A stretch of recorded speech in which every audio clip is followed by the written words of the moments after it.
Postgame Live. I am Mark Givler, joined by Devin Radcliffe of BuckeyeHuddle.com. We're here to give you the instant analysis. We're going to kind of keep the seat warm for Tony, Tom, and Kevin as they're dealing with interviews, and they'll be back here to take things away from us here in probably about half an hour.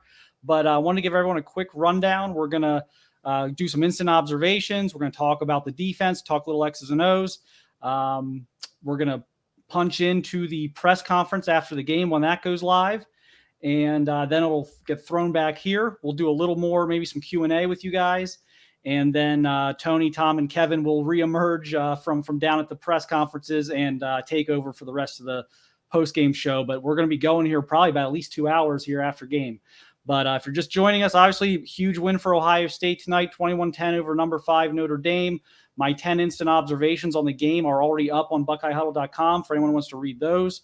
We're going to start with one of them, which we're not going to go through all 10. You can read the rest of them on the site. But one of them, which I think is really important, is while tonight may have caused a lot of anxiety, I think, for Ohio State fans as you're watching the game and you're wondering, oh, my gosh, is this going to be the Oklahoma game over again? Is this going to be Virginia Tech over again? Ohio State did something they weren't able to do last season, and something that, quite frankly, offensively, that maybe cost them a couple of games. They asserted their dominance up front there in the second half.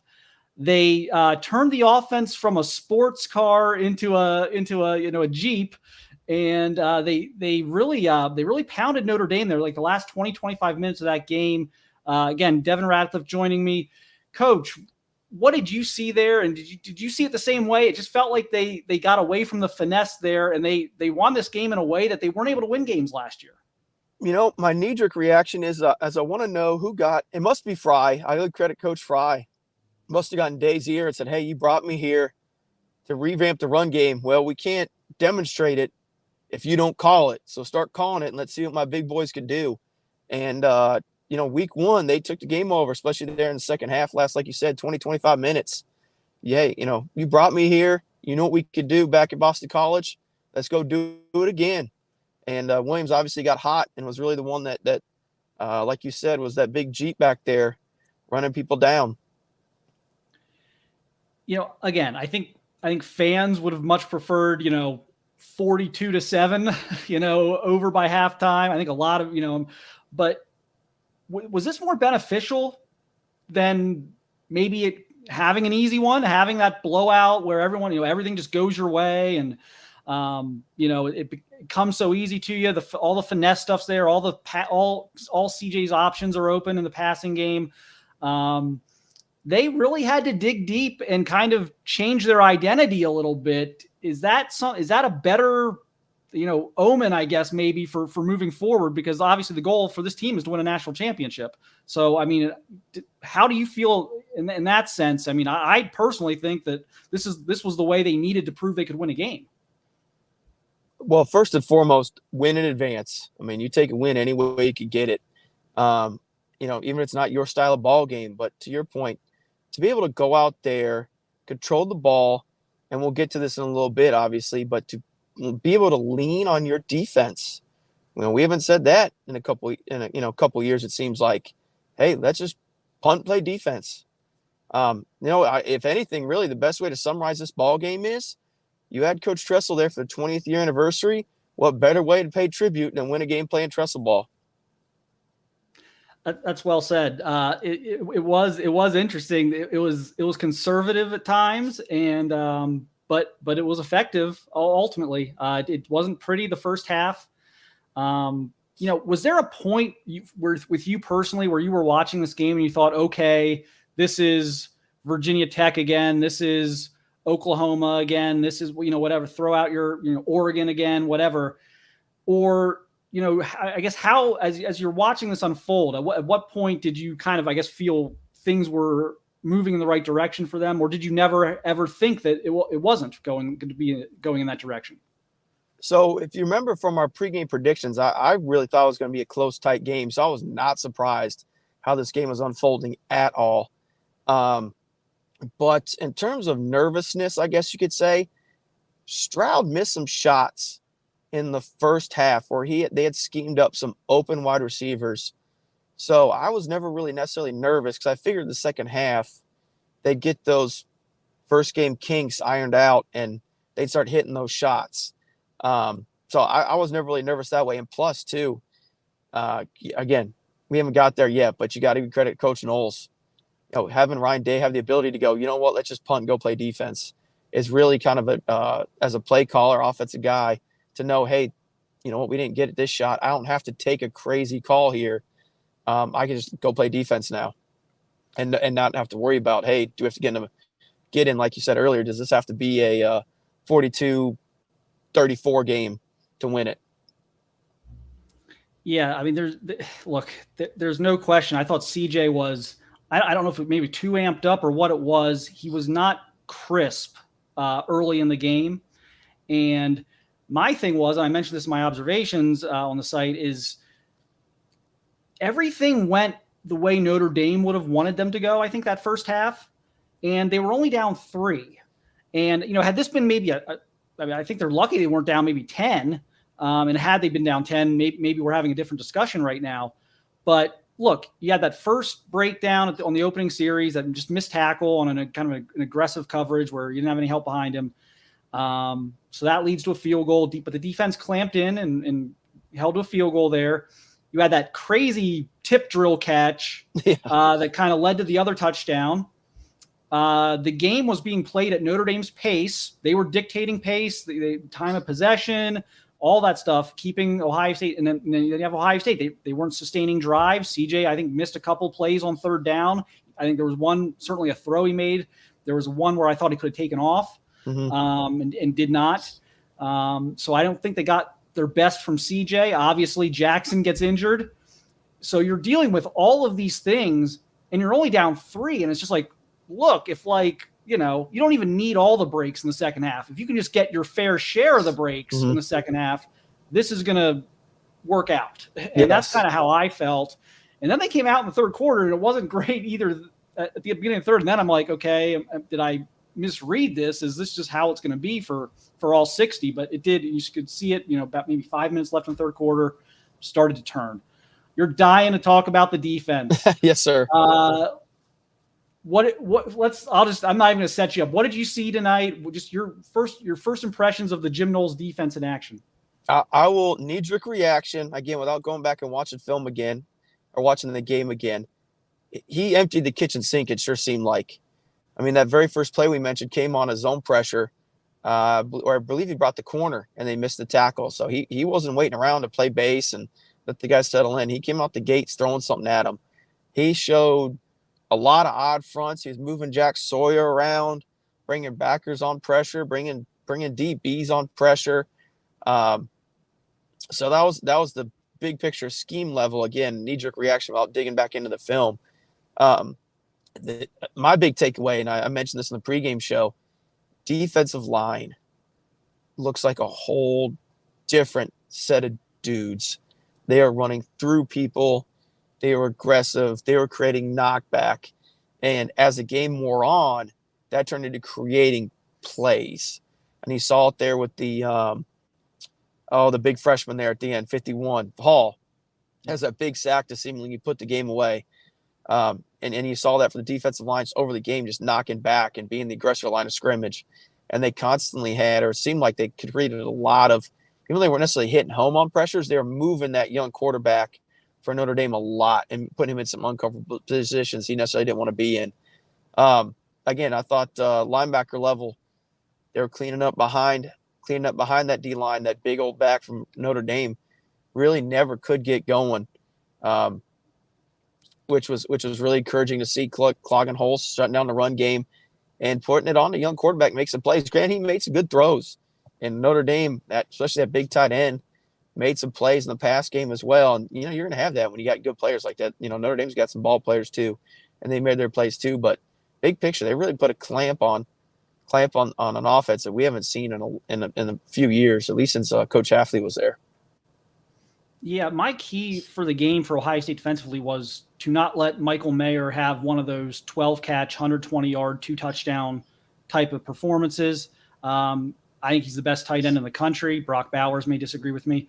But he made a couple of really good plays, a couple of plays that, show that, why he's going to be, very, very likely a first-round draft pick next spring. But they didn't let him just pick them apart constantly. And that was my thing. If they could contain Mayer and just keep into a reasonable, whatever measurable metric you want to use, it wasn't necessarily a yardage necessarily, but just keep the impact plays to a minimum from him. That I didn't believe that Notre Dame had enough other offensive playmakers. I didn't think they were going to get a difference-making performance out of their quarterback. Lorenzo Styles Jr. has speed. He's a good player. He's still a young player. I just didn't feel like they had enough guys there to really, hurt the Buckeyes in that sense. And so that was big for me. But, and you're kind of our staff defensive guru here. For me, I'm watching, though. My knee-jerk, no film review reaction is the linebackers were just filling gaps like they weren't last year. That's what I saw. I don't know if you agree with that, but whenever there was a cutback lane, Tommy Eichenberg or Steele Chambers was filling a gap and shutting it down. Yeah, it seemed like, again, it goes that big back from Notre Dame never really could get a full head of steam going because he, gets the line of scrimmage and tries to get second level. He's taking on his first contact at near the line of scrimmage because, like you said, Tommy Eichenberg and Steele Chambers, Cody Simon in there playing a bunch. We're filling. They're playing downhill linebacker, so that was very encouraging to see early on in the season. And that was one of the big things we were looking for was what's that unit going to look like with Jim Knowles taking it over. And so far, got to be happy with the results we saw tonight. Yep, we're going to quickly send it over. We got Marcus Freeman, Notre Dame head coach. Now, and so we got to say, okay, now we're going to throw the ball, we got to do some different things, and convert, and then they go down and score again. And now you're down 10. So that's kind of where we're getting from. You had to be happy with the performance of your specialists in the game. The kicking game and the punting game both showed up pretty significantly. Any comments? Yeah, I think they both, Groupie hit the very first field goal, which was a great confidence booster. Sock came in and did a really good job. Punt the ball, we did a really good job. You look at the special team units as a whole, you look at the kickoff coverage unit, did a pretty good job there, but the kickoff return unit, place we gotta get better. They're gonna put the ball in play. We're gonna return it, we gotta get outside the 20. Coach, back here. You guys didn't know what to expect, I guess, exactly what to expect from Jim Knowles and that defense. But what did you see out of it today, and was it what you were expecting? It wasn't. Being on the headset, I didn't hear that they're giving us something and we got playing for it. We had a good beat on what they were doing. Again, it just came down to execution, and again, did a good job.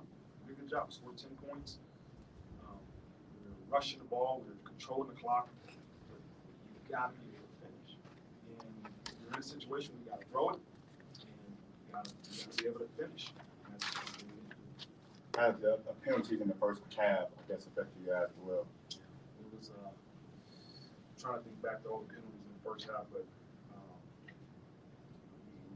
we got to obviously we can't hurt Notre Dame. That's a big point of emphasis for us. I know we had the OPI in the second half. Again, the use of the time, we got to be able to save our timeouts. Something I wasn't happy with in the second half. How do we use our timeouts because we couldn't get lined up or something? Miscommunication. We got to make sure we save those timeouts. It looked like both coaches were kind of playing it safe, especially on like the fourth and short situations. Is that just a week one? Don't try to do too much. What went into those close decisions there? Job for us was the point of emphasis for Ohio State.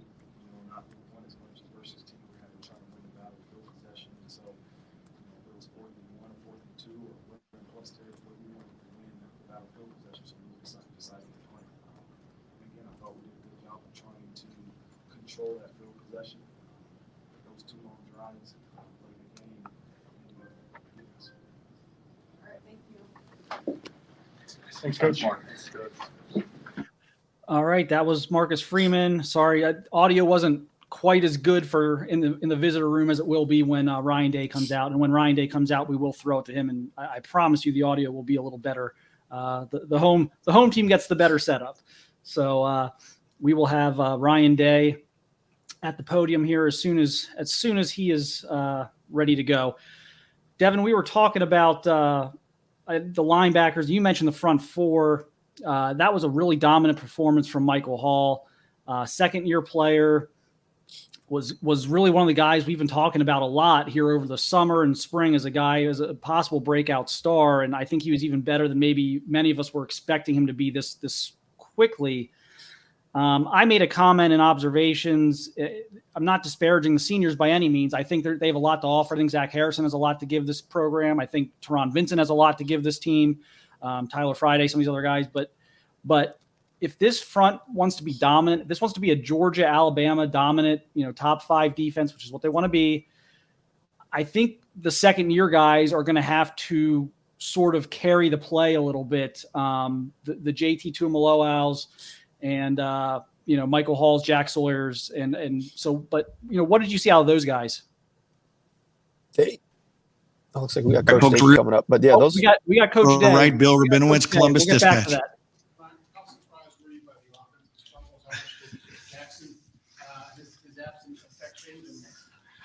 I refuse to answer that question right off the bat. We just beat the number 5 team in the country by 11 points. And when you look at the last 4 teams that we played, I think all 4 teams were in the top 10. And this is a top 5 team. It's not easy to do. It's hard. And we just beat the number 5 team in the country by 11 points. And I couldn't be any prouder of our team and the way that our team played, especially in the fourth quarter. A lot of people question our toughness going into the offseason. Well, you have to watch the film and you make your decisions if you thought that team was tough tonight. And for us to win the way we did, I couldn't be any prouder.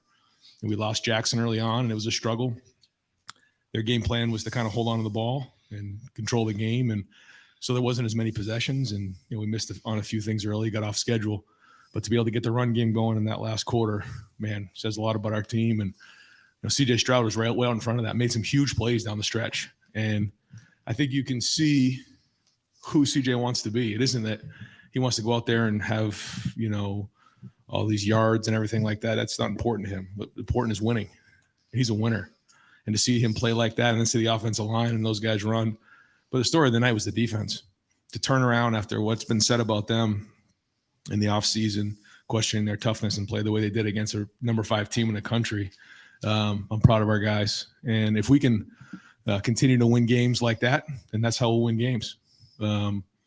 And when you can win different ways, it says a lot about your team as well. And I think this game is going to pay dividends down the road. Now I'll answer that question. Yeah, it was a struggle early on.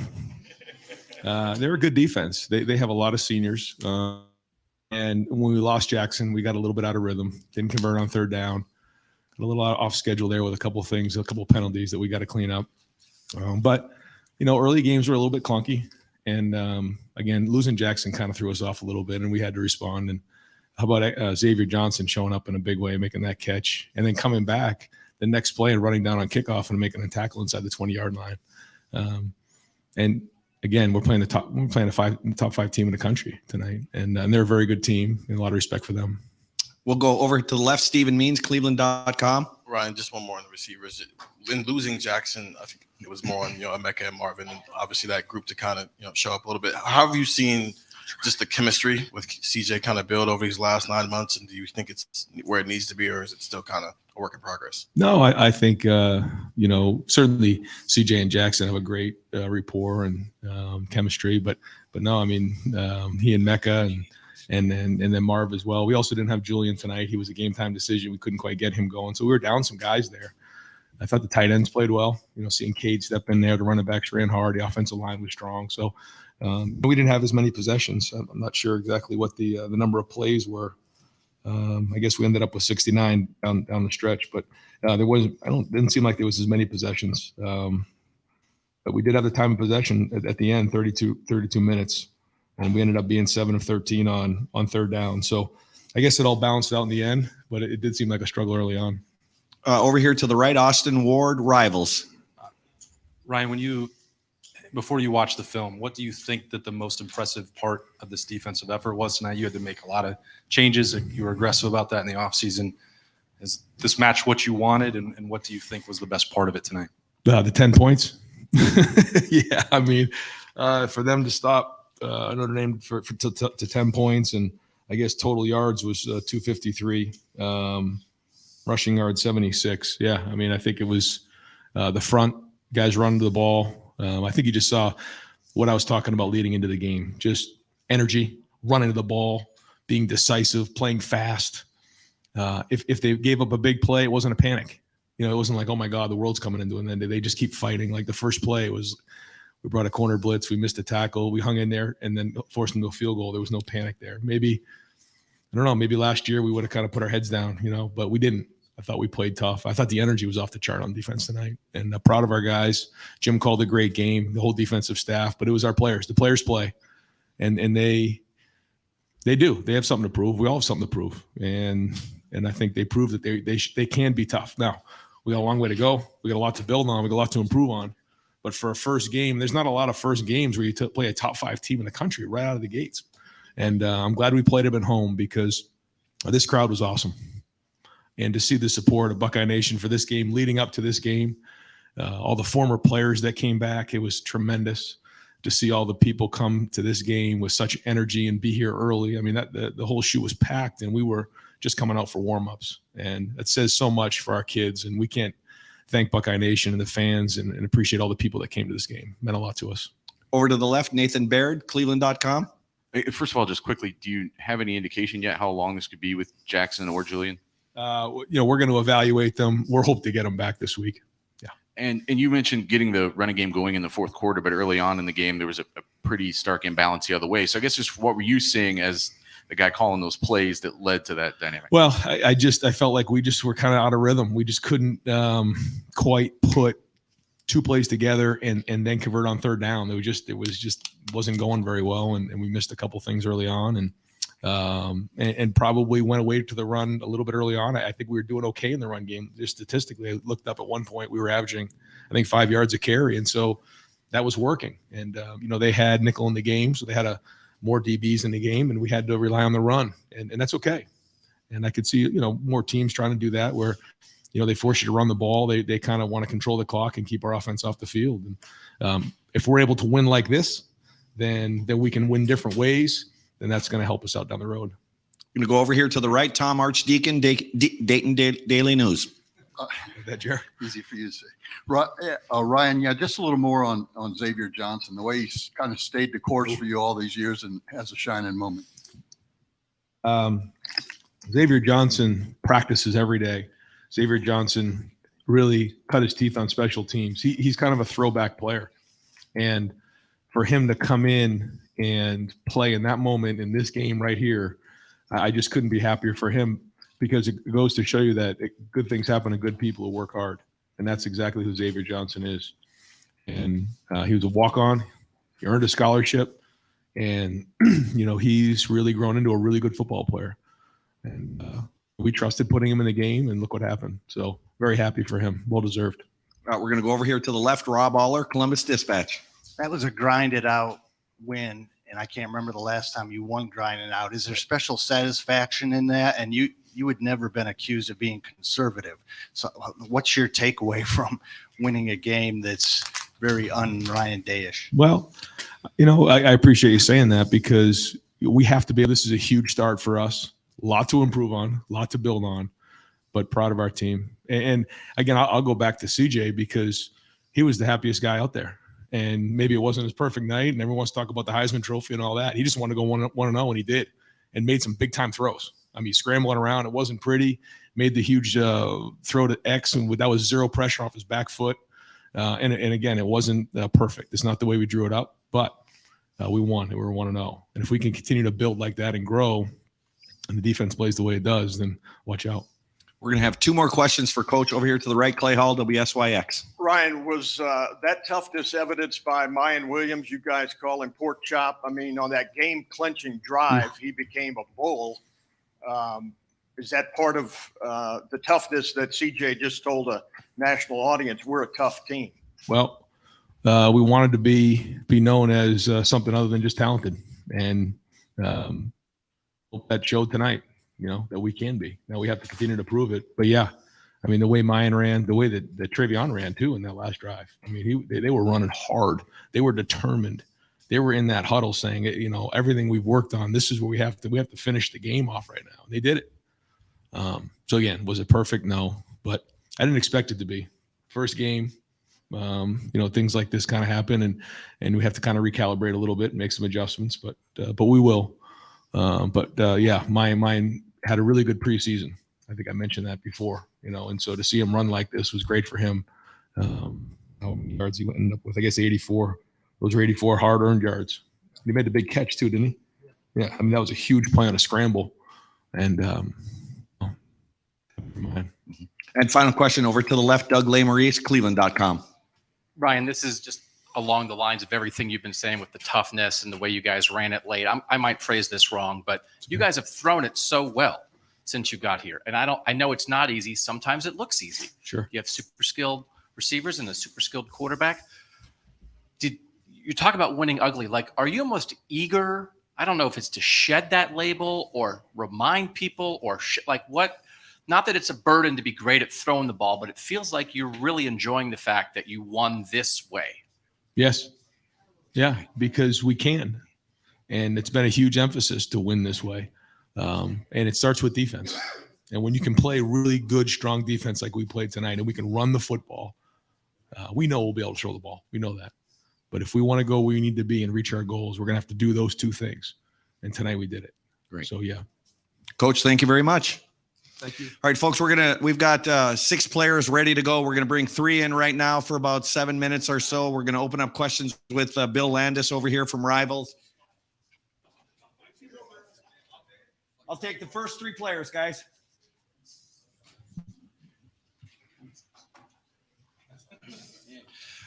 All right, to your far right is Emeka Abuka. In the middle, Lathan Ransom. And to your far left, Tommy Eichenberg. We'll open it up over here. Bill Landis, Rivals.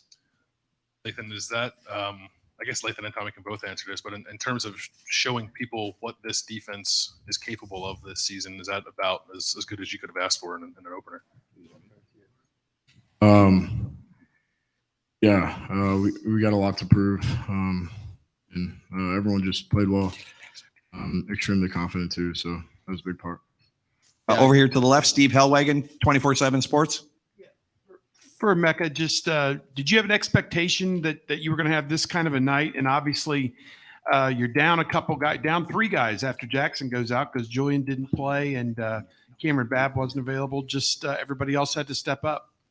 We really had no expectations going into the game. The only expectation was to win, and we were able to do that tonight. It's not always pretty, but it's only week 1. We're going to build from here, and we're going to be something special. Barreling it, taking the guy with you to the end zone, just losing the guy in the flat and taking the other guy to the end zone. Just what was going on that play? Just a perfect ball, really. I mean, you can't really ask much more from CJ. Everyone knows how great of a quarterback he is, and he was able to deliver it on my outside shoulder. And by the time I turned up, no one was there. Over here to the right, Tony Girdman, Buckeye Huddle. Mecca, Xavier Johnson, your thoughts on what he did today, stepping in for JSN and all those. I love X, man. That's my guy. He's my roommate, actually, for those of y'all that didn't know. But, I mean, we've been seeing it all fall camp, all last spring. X has really, turned another gear. And it's been hard for him just moving position rooms all the time. But he finally got comfortable at receiver, and you guys saw what he was able to do tonight. He had a great game. Over to the left, Dan Hope, 11 Warriors. Yeah, also for Emeka. I mean, just to follow up on that, with Jackson going out of a game tonight and the rest of you guys kind of having to step up, I mean, do you think that's something that helps you guys going forward, that you guys did kind of have to manage without having him out there?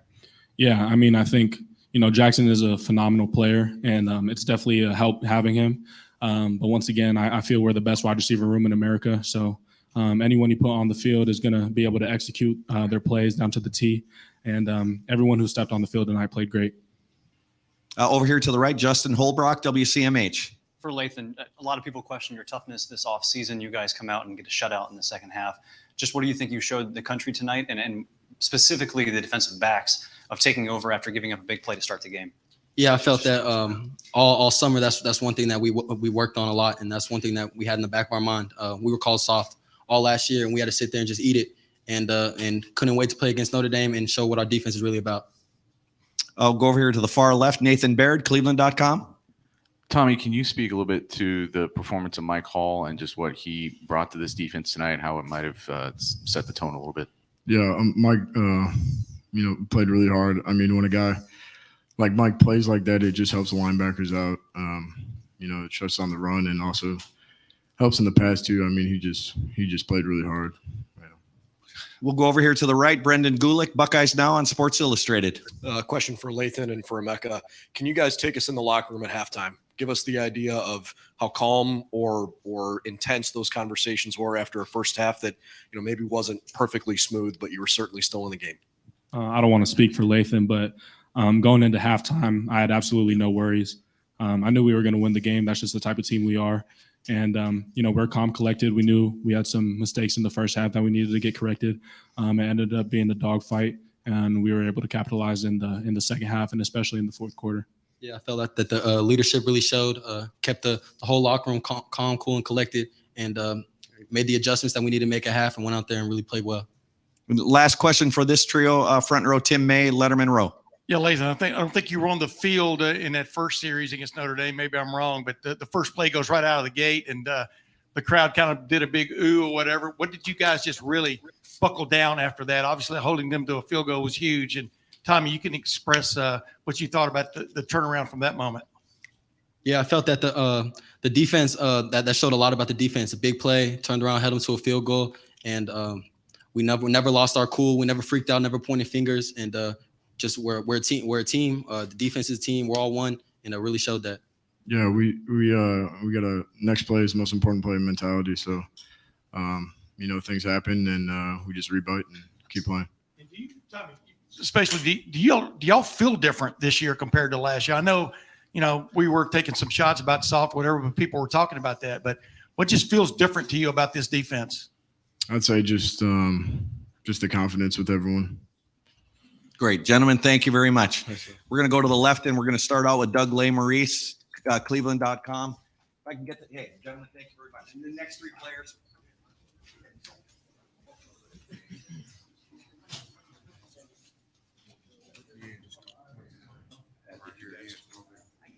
Is it going? Yes. All right.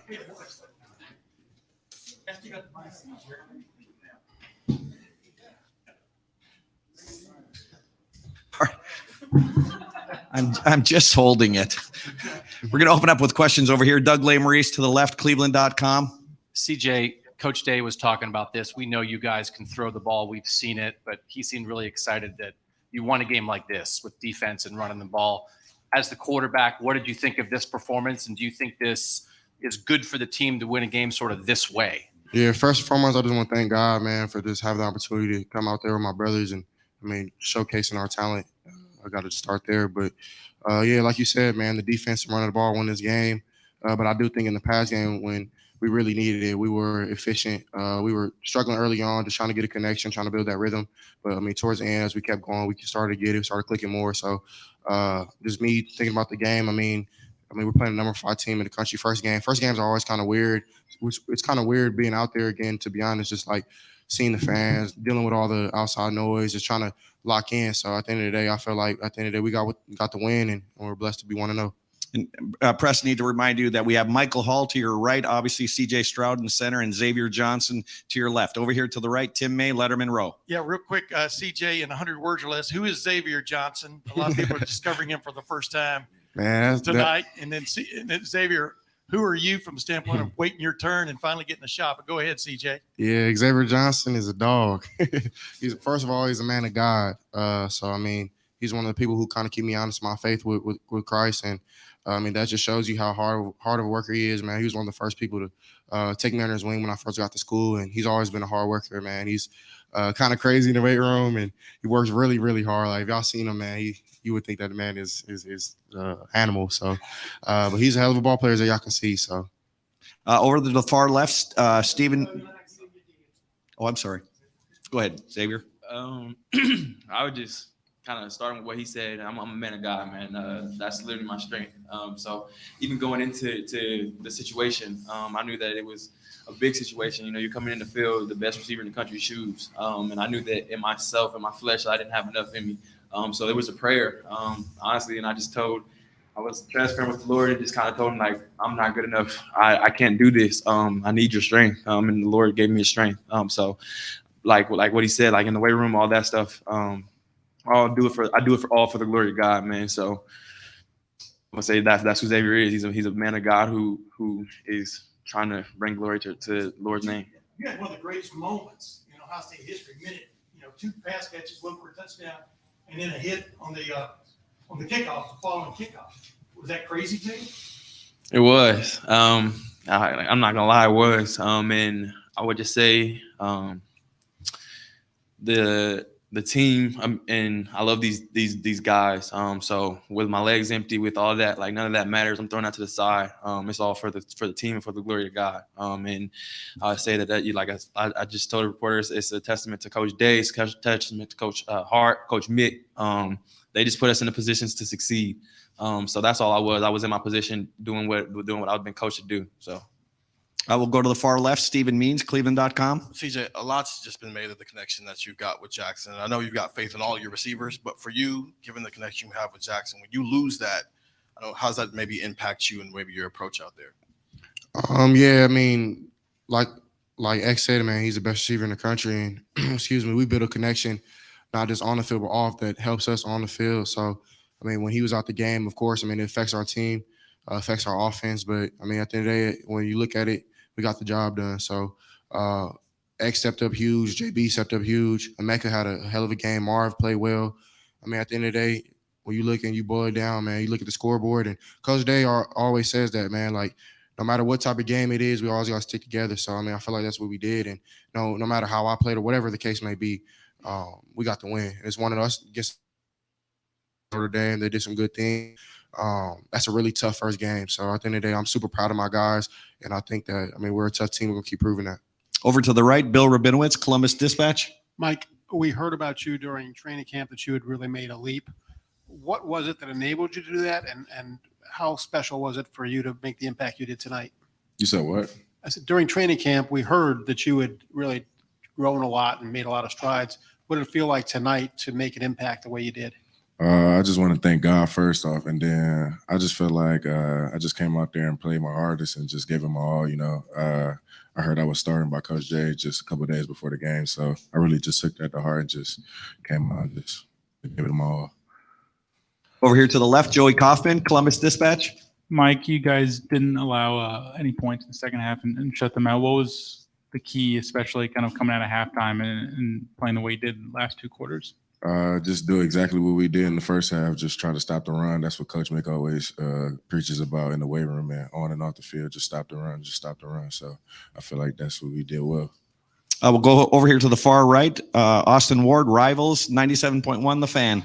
Xavier, I'm sure that this is something that you dreamed about a lot of times. How realistic throughout your years here did you think that it could be that you could do that? Then to realize something you probably thought about so many times, what did it feel like tonight? Yeah, it's definitely from Jump Street. I came in and I was confident in myself. And coming in, I was expecting to shock the world. As a freshman, everybody does. They come in and they got all these high hopes and expectations.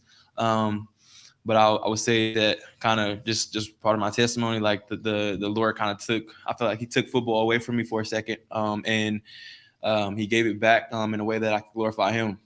So like you said, it was countless nights where I was thinking about throwing in the towel some nights. There was nights where I felt like I had a foot out the door, but I always relied on my faith and prayer and to see where exactly I was supposed to be. And I never felt the Lord lead me to leave. And so just kind of seeing, how it came full circle. It's just a testament to his faithfulness. And yeah, in that moment, it was all I could think about was just how good the Lord really is. That's literally it. Like I was overcome with emotion, but it was emotion from the standpoint of like I'm glorifying the Lord right now, and I'm in the right position. So I don't know if that really answered your question, but that's what was going through my mind. Like all I could think about was how good the Lord was. So. And we're going to wrap up here. Far left, Rob Aller, Columbus Dispatch. CJ, you ran a lot tonight, but a lot of it was scrambling, or most of it was scrambling. I'm guessing you don't get that kind of pressure in practice a lot. How do you make that adjustment in a game when they're in your face and maybe you aren't having to scramble like that preseason? Yeah, it definitely an adjustment, but I think my O-line did really well in pass protection. I mean, sometimes it happens. They seep through, and maybe I got to drop back a little farther. Give them a little room so I can see the field a little better. But at the end of the day, I feel like they did a great job up front. Luke did a great job setting the IDs, making our protection calls, trying to make sure that everything was set and straightforward. So I think maybe we can just be more efficient in the pass game early on, set our rhythm early. I think we didn't get a rhythm to the very end. So that's on my part, though. I mean, I got to play better. At the end of the day, I'm still excited. I'm still happy, man. We're 1-0 against Notre Dame, number 5 team in the country. So. It out just like the entire team did, where you're not used to having to, run like that toward the sideline and throw. I mean, are you kind of? I mean, I've been doing that my whole life. I don't really think that it's anything new. I mean, I'm willing to put my head on the chopping board, man, to get a win for this team, because I mean, it just means so much to everybody. So it means so much to me just to get a win. So I mean, if that means I got to run around and do a little Patrick Mahomes or whatever the case may be, I'll do that. So I mean, blessed from God, man. Without him, I would never be in these shoes. So I just appreciate him, and I'm gonna do everything I got to do to get a W. Great, gentlemen. Thank you very much. Thank you. God bless.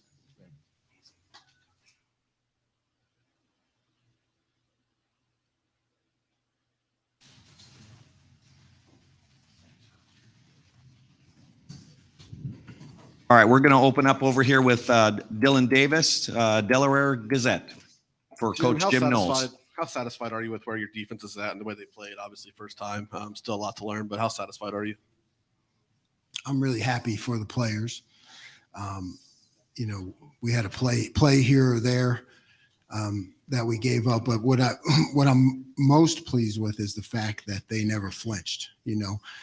They've bought into everything that I've been asking them to do, and one or two bad plays or misplays, it didn't affect them at all. I saw a great focus, and that's a big deal. And I think you saw guys playing fast too. The fits were really good. Notre Dame does a lot with the pulling tight ends and things that create different gaps. And I thought you saw our guys really fitting things for the most part all night really well. Over here to the right, Tim May, Letterman Row. Yeah, Jim, just Lathan Ransom, you've been raving about him the last several times we got to talk to you. Voila, right? I mean, he went in, I think, in the second series and basically had never left, or if he did, only for a few plays. But just what jumped out at you about him and him living up to basically what you were talking about? Yeah, we saw that in him all camp. I like to say he's one of those guys that can see the forest through the trees, and then he's able to read the play and react with speed. When you have a group of safeties who can do that, it fixes a lot of problems, because what you guys don't see, all the shifts, the motions, or the pulls. When you play in this system as a safety, you're the guy that's fitting that. And I think it's just really worked out well with Lathan, because that's his talent. I mean, his talent is seeing a play, diagnosing, and reacting, and he's not take the shot, and that's a big deal. Over here to the left, Doug Lesmerises, Cleveland.com. Jim, just to clarify, Lathan didn't start. Was there any kind of injury issue with Josh or anything, or did you just decide to keep Lathan in the game? Yeah, we have a lot of good players. So, I mean, Lathan seemed hot. That's kind of how I do it. We like to have guys game ready. We felt he was game ready. When a guy's game ready and he gets a shot and gets in there, then you just start, playing the hot hand. You go with what works, and that's what we did with Lathan. I know you had said, you've been in the box, you've been in the sideline before. You knew what you were going to do today, but what was your decision-making process on deciding to be upstairs, and then how'd you feel up there watching this defense do its thing? Yeah, I mean, the decision-making was helped a lot by the quality of assistant coaches that we have on defense. So you kind of look at the staff the fact too that I was able to bring some, quality control and, those kind of guys in from Oklahoma State and Duke. So they understood that, they know the defense from the jump. So, but we just have a lot of good guys that I felt comfortable with, a lot of knowledgeable professional coaches. And if I can feel comfortable with that, I'm going to go upstairs because that's where I see everything. And I'm able to see formations as they develop and make calls. And that makes us all better. Over here to the right, Bill Rabinowitz, Columbus Dispatch. Jim, they average only 3.5 yards per carry, not counting sacks. The sacks count, don't they come off the rushing total? 2.5 with that. Okay, 2.5 with that. let's go with 2.5. And Tyler Butler, I think, started 8 for 8 or something like that, but only 2 for whatever the rest of the game. What adjustments did you make in the passing game, and what would you want to say about your run defense? I mean, I think, like I said, I think our run defense was stout. Really controlled the line of scrimmage. Our guys up front, we thought that was going to be a strength. Really pleased, like I said, with all the pull plays, shifting of formations, motions that our linebackers and safeties were able to see it all. And I mean, coming into our first game, they saw a lot in terms of the run game fits, and it gives everybody confidence, right? It gives the fans confidence. It gives the team confidence, no matter how the offense is doing or whatever's going on. When you see guys just showing up in the right places, everybody's like, okay, it may not look exceptional, but it wins games. So I was really pleased with that. We're going to stay over here to the right, Matt Fortuna, The Athletic. Hi, Jim. I know it's only one game and there's a lot of improvement to be done the rest of the season, but how do you deliver that message home with this group after they hold the number 5 team in the country to 10 points? We go through the process. I know that's a thing that coaches say, but you go through the process. You celebrate the win. At least the players do. I don't think I will really move on to the next, but that's our job as coaches. Give them time to celebrate it. Then when they come back, right, we break it down in detail, and it's the process, right? But it's a matter of confidence and leadership. It's a matter of they expected this. Our players expected this. I expected this. So, when they come in tomorrow, we're able to show them why it worked, how it worked. You just start giving them that added motivation and confidence. But we expected this on defense. So I'm pleased and happy for them, but I'm not surprised. We expected it. Got time for just a few more. Over here to the left, Joey Kaufman, Columbus Dispatch. Jim, as far as Jack Sawyer at the Jack spot, how do you think he did tonight? And just how would you assess the impact that position had overall? I think it was good, mostly in the running game. We were able to put him at different spots. We got to continue to work on it. There's a lot more we can do, and just getting him to see the formation and recognize the formation. It's a really big deal, and that he can think like me, because it creates issues for the offense. So I thought it was effective. But we did not really do much with it tonight. I mean, there's still a lot of things that we haven't shown. Tonight we were rather basic, and I wanted to keep it that way for the players so they could play fast and not worry about making mistakes. So I was pleased with it. It worked. There's still a lot more work for us to do and a lot more of the package to develop. Over here to the right, Austin Ward, Rivals, 97.1 The Fan. Jim, that first play probably didn't go exactly the way that you dreamed it up. You've been doing this long enough that I'm sure that you didn't overreact or panic to it, but you probably wanted to see how your defense would respond to that on the field. What did you make of that early sequence, and what did you take away from it? Great. Yeah, it built a lot of confidence. We talk about explosive plays. That was one of them. We say I say 5 or less, and they say undefeated.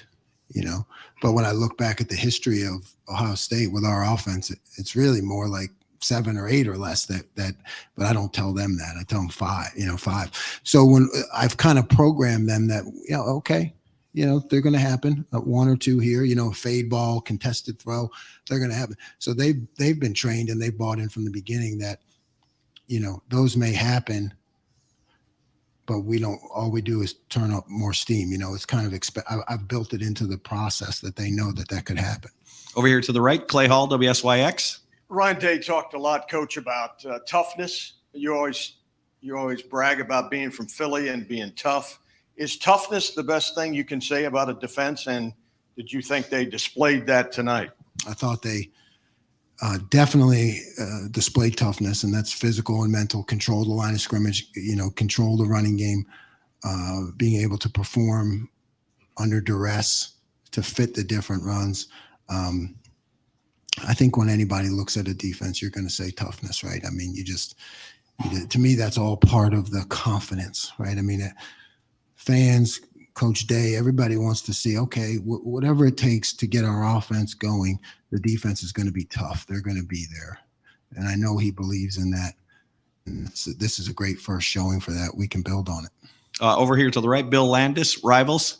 Jim, I don't know if it's your decision or Larry's about who starts up front, but what did you see out of Mike Hall during camp that allowed him to start to play as much as he did, and how does he change things for you guys up there? He's just been totally disruptive during camp, and we get feedback from our offensive linemen. I have a great relationship with those guys, and they'll tell you how difficult he is. If you ask the guys on your team, and these are big time offensive linemen, if you ask them, they'll tell you who's the hardest guy to block, and Mike Hall certainly, we saw it all along, and he deserved that. And it's great to see him go off tonight. And final question, Spencer Holbrook, Letterman Row. Jim, when you have to go against a tight end like Michael, when you have to scheme for that and really try to make sure that he's not the one beating you, how difficult is that when it's a tight end, that kind of position? And how do you think that you guys did against him tonight? It's really difficult, right? Because it's hard sometimes to get doubles on that guy. I thought we did decent. I mean, he's going to be in a lot of one-on-one matchups, and we had our guys ready to play that, but they were aware. One ball down the seam on the play action. I thought we did and I did, because I always tell the guys on Saturday that all their mistakes are mine. So I did a poor job of getting him covered on that one. But otherwise, you saw like at the end there, right? It wasn't Steele underneath him, and somebody else was over the top. So that's we had been programming that all week, and I think you saw it play out in that last drive when Steele knocked the ball away, and we had a under over on him. And final question, Spencer Holbrook, Letterman. Okay, we're good. Coach, we're good. Good job. Congrats. It is late. All right, that'll wrap it up for tonight, folks. All right. Well, we just heard from several players, head coach Ryan Day, defensive coordinator Jim Knowles. I want to first kick back to Devin and let him kind of finish his point before we went to press conferences. And we heard Jim Knowles talk about exactly what you and I were discussing before we had to send it over to the presser there. He must have said fits about 25 times. Devin, you and I were talking about that, how well the linebackers were filling gaps. He pointed out how well Lathan Ransom was with his run fits. Just talk about what you saw there and just kind of what he means, I guess, when he is discussing, run fits with the linebackers, with the back seven. So let's start with that. Let's just define what he means by a fit.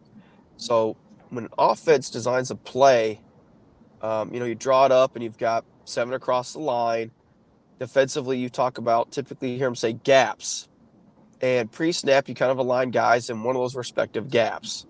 Well, a fit is when the offense snaps the ball, they move a player, let's say they pull a guard. Just use an easy example. Well, that's going to move a guy to the other side of the formation.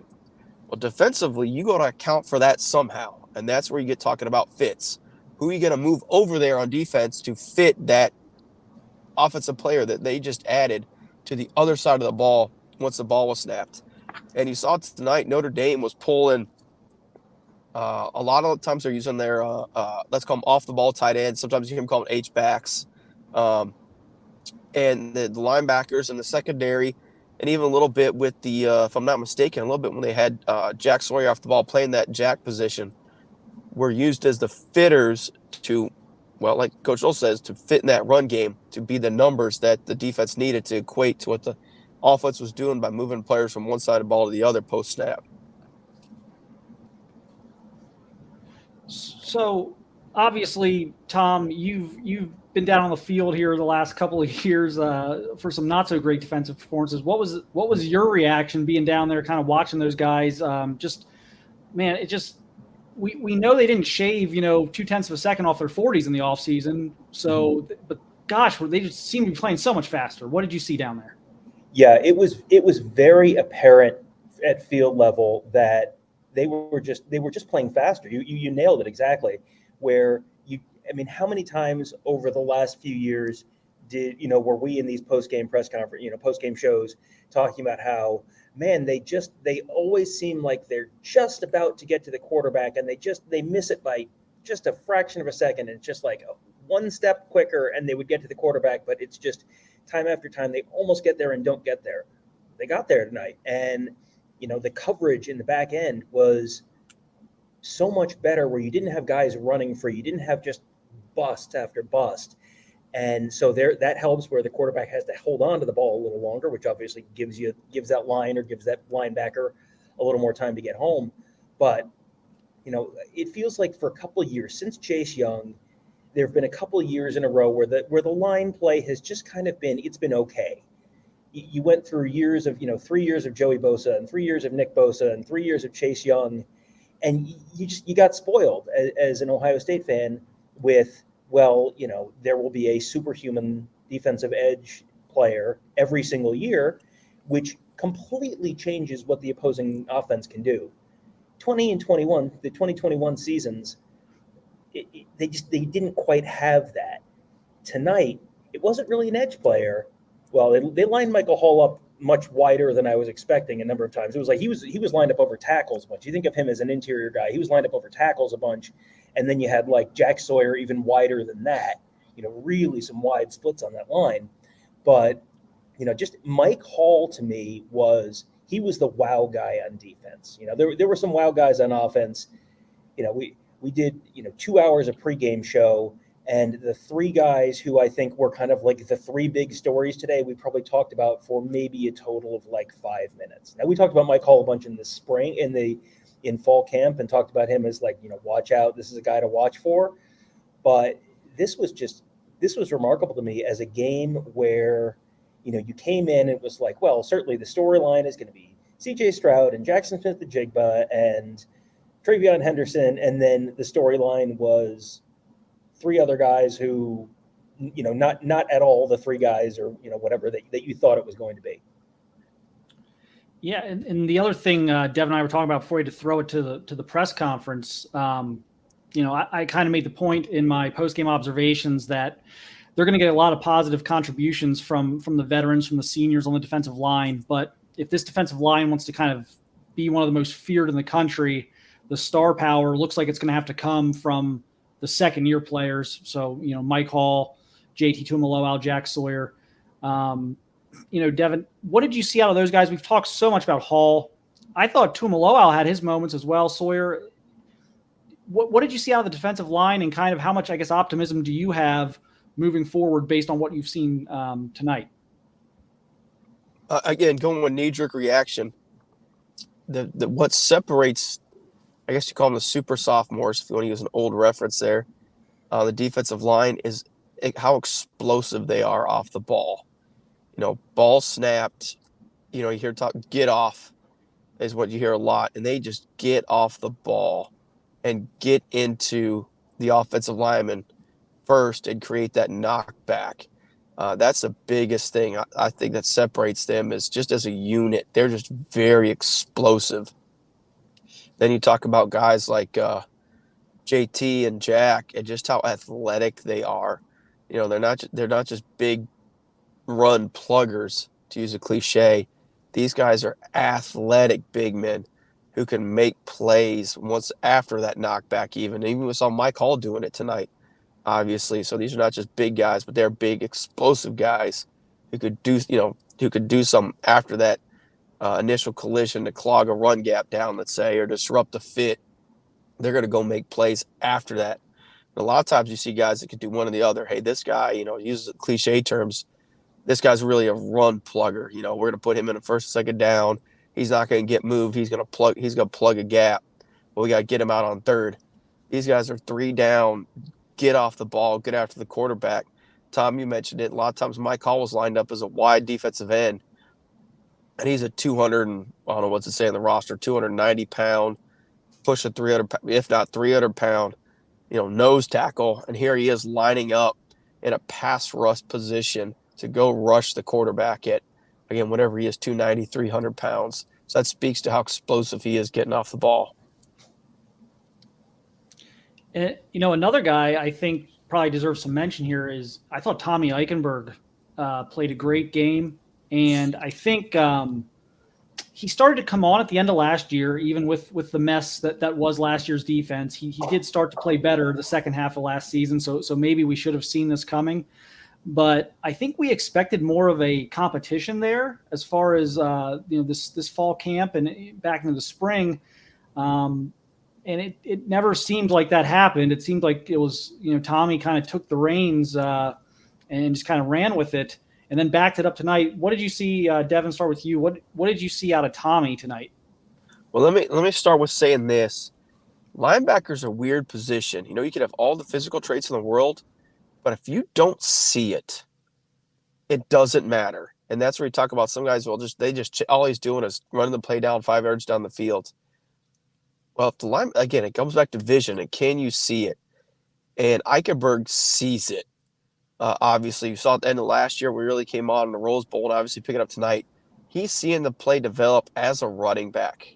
Sees a play develop. So that's why you see him meeting the running back there at the line of scrimmage. Is he seeing that same gap or hole or, linebacker, you hear him talk about open, close window or cloudy clear read. He's seeing it like the running back seeing it. So that's what's put him in his position to see that to make the plays he's making. My need, again, just thinking out loud here, but I'm sure Coach Knowles, one of the things he came in and did this spring ball is, I'll talk about scheme, but I'm sure he really cleared up, simplified, and gave very specific reads to linebackers so they could trigger that much faster once the ball snapped, so they know where they could go immediately instead of trying to, I guess you could say, play on their heels, find out where the ball's going, and then chase it down. I think that's probably one of the things we probably saw a result of that. Coach Knowles coming in and cleaned that up this spring. Yeah, Tom, what did you notice? What was noticeable for you out there? I guess defensively, did you see kind of the same things with Tommy, or was there anyone else that maybe jumped out to you?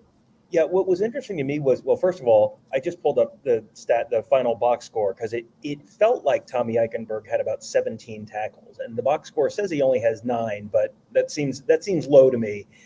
3 tackles for loss, a couple sacks. Again, like it wasn't just picking up tackles; it was making impact plays, and that was something they didn't get out of the linebackers that much last year. And Eichenberg really, really made some big game-swinging plays, drive-killing kind of plays, which is that's what you want out of your linebackers. I'm with you. Coming into fall camp, I thought, oh boy, the linebackers are going to be a really interesting positional battle to watch. And then it was like a week in, it was like, well, it's going to be Tommy Eichenberg and Steel Chambers. It was like, what happened? Did guys transfer? What's going on? And then during the game tonight, you saw Cody Simon out there. It wasn't like you saw Taraja Mitchell out there. It wasn't like these guys are, playing terribly and they're out of the circle of trust or anything like that. These guys are playing in a tight game against a top 5 opponent. It's not like they don't trust them. Tommy Eichenberg and Steel Chambers are apparently just that much better, that much further ahead of those other guys. And then I think tonight you really saw it. There's always the question of, during fall camp, okay, how good are these guys really? Are we kind of getting happy talked a little bit? I think Ohio State fans are probably feeling a lot better about the linebacker position than they were just a little bit ago. And hey, did you notice who had the really killer tackle on the opening kickoff of the game? Chip Trainum. It's like, watch out! Here he comes too. Another guy who can play linebacker fast because he knows what the running backs are trying to do. Yeah, I think I gotta get us caught up on super chats here. I apologize. They started coming in right when we moved to Ryan Day, and I wasn't about to block Ryan Day's screen. Tree Buck, thanks for carrying these interviews. No problem. We'll get them. We'll do an even better job next week. This was week 1 for us too, and we're doing a new system this season where you don't have to jump streams. So when interviews are over, you don't have to pick up Tony and Tom 30 minutes later at a new stream. We're keeping this all on one. So appreciate that. Like I said, we have other things we're going to be working on to improve, just like the Buckeyes here. So I will raise my hand and say sorry about the Marcus Freeman stream. I got up there and Marcus Freeman was already going, and it was like, what? How? I know you're in a hurry to get out of here, but yes, didn't have a chance to get set up for that. So that's on me, and I apologize. It's week 1 for all of us. We will. They say the biggest improvement in your postgame show comes between week 1 and week 2. It's an old saying in the postgame show business. So we'll see if that holds true next week. There we go. We got found it. Okay, there we go. Look at that. Getting not even week 1 versus week 2. It's still week 1 we're improving here. Okay. Says, hey guys, thank you Ryan Dawes for the super chat. Says need to take away a couple things. First game, and they got it out of winning a tough team. Notre Dame is going to beat a lot of teams that they play. If they play near the intensity they played with tonight, go Bucks. Yeah, I mean, that speaks to what Devin and I kind of talked about, I think, right off the top of the show, which was, maybe it would have been easier on everyone's anxiety if they had come out and won this game 42-7. But would that have changed anything? Would that have helped them at all? We watched them get in a couple slugfests last year. They lost those games. They did, finally with the Rose Bowl breakthrough, but even that was a game of very heavy finesse. The passing game was just rolling. They did not really line up in a close game last year and impose their will on their opponent. And they were able to do that tonight, the last 20, 25 minutes of that game. I think they needed to prove, if not to everyone and media, opponents, whoever, I think they need to prove to themselves that they could do this. And I think this is a much more self-serving type of win for them than, again, if the passing game had clicked the entire night and Jackson had never gotten hurt and CJ threw for 400 or 500 yards again and everything was easy and there was no stress and it was just looked like a Ferrari again. And I said they turned their Ferrari into a Jeep. And Tom, your thoughts on how they won tonight? Oh, there's Kevin. We'll be turning it over to Kevin here shortly, apparently. But Tom, your thoughts on kind of how they were able to piece this together? Yeah, this is one of those games where if you ask college football coaches, what do you want your first game to be like? They're going to say, you want to win, obviously. That's the easy part of the answer. But you want to have lots of stuff to learn from. You want to have lots of stuff to teach off of. Playing a team and winning 79-0, it doesn't do that much for you. It's just you're just going to get fat and happy, and it's the Nick Saban rat poison thing. Wow, these guys look unbeatable. Nothing can possibly stop them now, and that you definitely don't have that sense from Ohio State. They won the game. You beat a top 5 opponent by multiple scores, and it feels like everyone's kind of like, well, it was okay, but it could have been better. That feels like that's kind of the vibe after the game. That's probably not a bad thing for this team. You now have some stuff to work on, but to me, it was more impressive that they won this way, that they won without Jackson Smith-Njigba, that they won by really pushing Notre Dame around. Notre Dame ran for 2.5 yards a carry all night. That was how Notre Dame, we did a live show on Friday, and all the Notre Dame fans couldn't well wait to tell you, sir, you apparently are not aware that Harry Heastand runs the Notre Dame offensive line now, so they're going to run for 300 yards and beat Ohio State. I was like, well, 2.5 yards a carry. Like, no, that is not, in fact, what happened. This is a team that had its toughness questioned a whole bunch, and on the defense, they stood up against what is a very tough offensive line and a tough running game and stop and really contain Notre Dame. And on the other side of the ball, they did exactly against Notre Dame. They did exactly what you wanted to see them do last year in big moments that they couldn't do. Ohio State is going to line up and try and run the ball, and they say, "Well, try and stop us." And Notre Dame couldn't stop him. And Mayan Williams, like, holy smokes, there was a Mayan Williams run where it looked like everyone remembers the famous Eddie George picture where he's running and there's half the Notre Dame team chasing him. I have a picture of Mayan Williams tonight where he's running and it's like half the Notre Dame team is hanging off of him. And probably won't be quite as iconic as the Eddie George one, but that's okay. It was, that was exactly what you wanted to see from Mayan Williams, exactly what you wanted to see from the Ohio State team. Can they, when you absolutely positively have to run the ball, can they do it? And tonight we found out the answer is yes. On both sides, can they, when they absolutely have to stop the run? We found that out too, that they were able to do that tonight. And boy, that was an interesting. It was interesting how it played out. It really wasn't maybe how I think a lot of people expected. I think everyone was ready to give the defense a little bit of leeway on getting things together tonight. I think if they would have given up 20 points, I think people would have been pretty happy with that. And I think people would have lost their minds if you would have said they were only scored 21 before the game. So it was kind of funny how it played out. Devin, kind of your final thoughts here, like. What are your big takeaways from this and kind of, what you're looking at now that you've had a 60-minute game to digest, got to review the film or whatever, but just some things that you're taking away from this and kind of looking forward at the next big game, which will probably be Wisconsin in a few weeks, but obviously, got to stay ready for Toledo and Arkansas State. Obviously, you just want to see continuous improvement. You don't want to see them rest and take a rest on their laurels, I guess you could say, and take a step backwards. You want to see them keep improving. And, Coach Knowles talked about it. Coach Day talked about it. You got to, just build on the first game and keep growing from there to keep improving.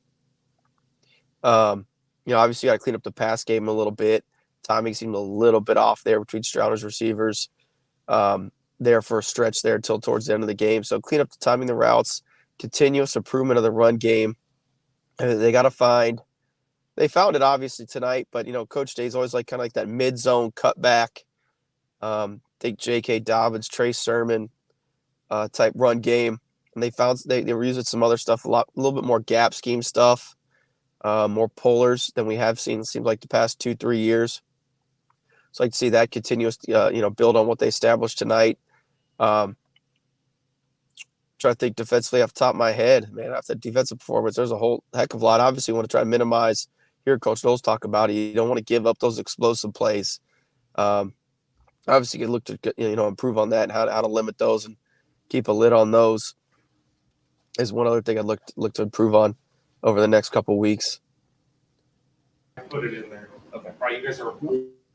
We appreciate Devin joining us here tonight. You can get more of his stuff on BuckeyeHuddle.com. He's also on our message board. You can come and ask him questions, anything schematically. He'll jump in there and talk ball with you guys.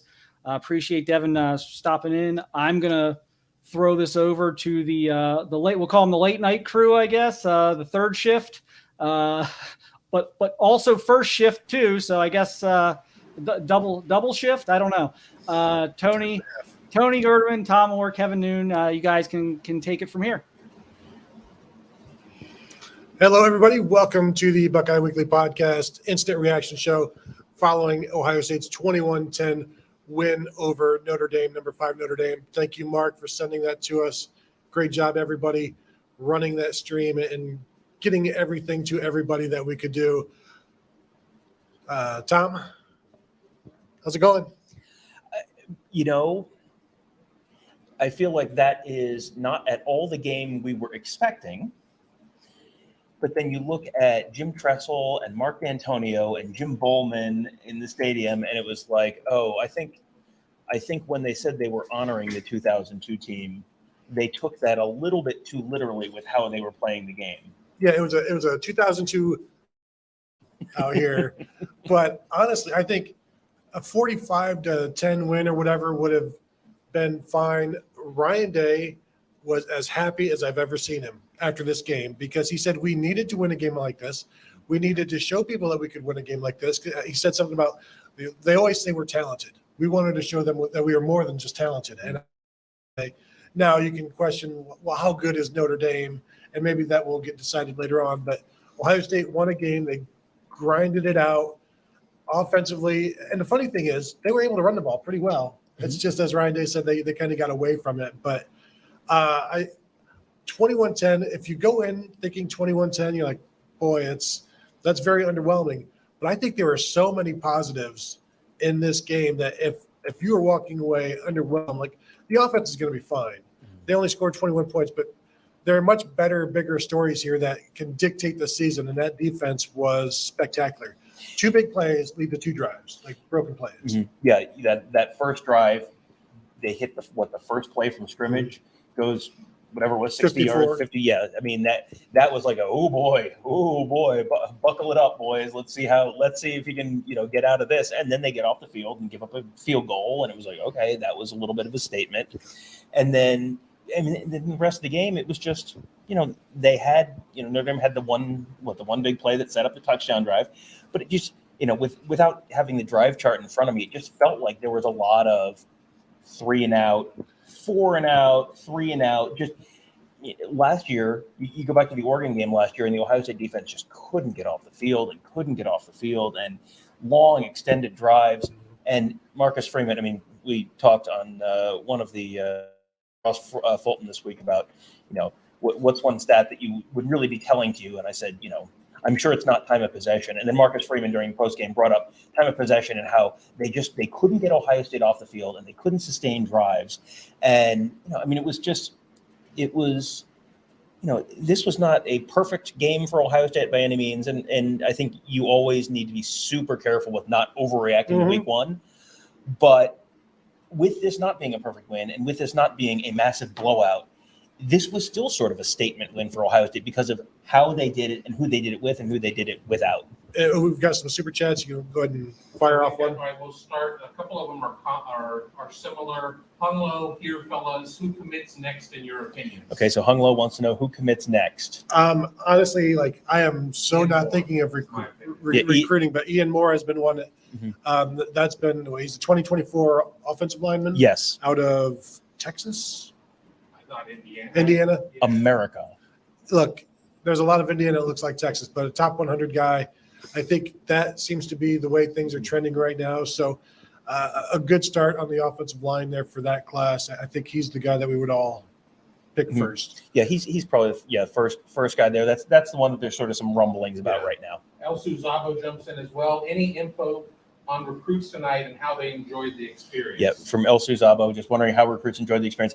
I got to tell you, if they didn't enjoy this experience, I don't think they liked football. Like this was, Ohio State games at night, you come in with an expectation of, man, it is going to be, a cauldron of hell or whatever Urban Meyer said for the Nebraska game or whatever it was in 2013 or 12. But a lot of times it doesn't quite live up to that. This was loud. Yep. This was loud for long stretches of the game where there wasn't necessarily that much to cheer about. This was not, wow, Ohio State fans are going thermonuclear because they're beating Wisconsin 59-0 in the Big Ten championship game. This wasn't that. There were long stretches of like, oh boy, this offense doesn't look tremendous. And the fans are still going, crazy when Notre Dame had the ball on third downs. Notre Dame got to a lot of third downs.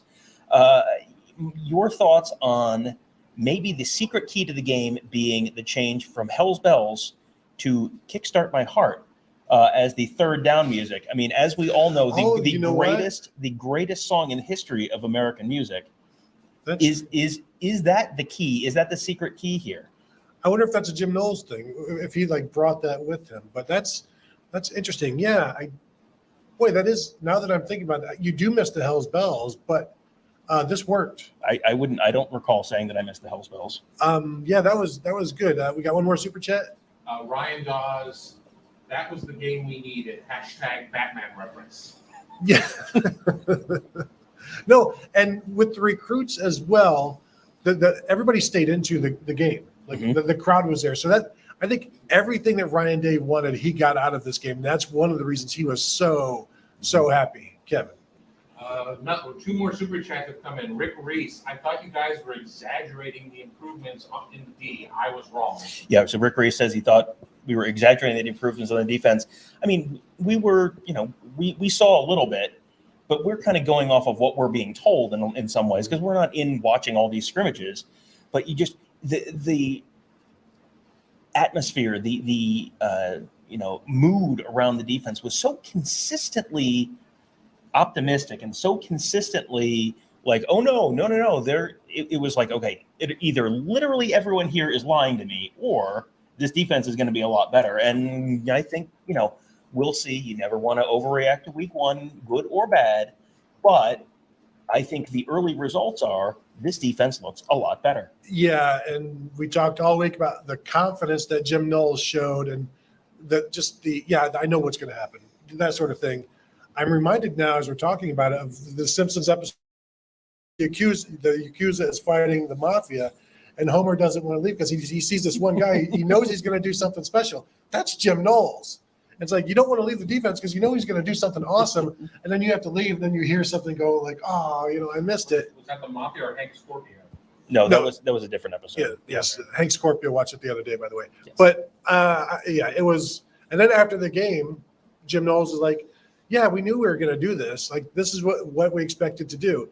And the amazing thing is, if Josh Proctor makes that tackle on the first play of the game, and if they don't have this crazy bobbling catch on their touchdown drive, this is a shutout. Mm-hmm. It takes 2 freak broken plays to give them their 10 points. This was really, really impressive. I think 72, 74 yards, something like that in the second half for Notre Dame. Kevin. And we're caught up now at this point. Jordan Kapler, fire Coach Day, no onside kick up 11, absurd. Jordan Kapler wants to fire Coach Dave because there was no onside kick up 11, which, I mean, you got to remember this game was not played in Ireland, so the rules are a little bit different. I will also say, while Ryan Day and Scott Frost grew close over the 2020 season, they didn't grow that close. You don't want to get too much Scott Frost on you.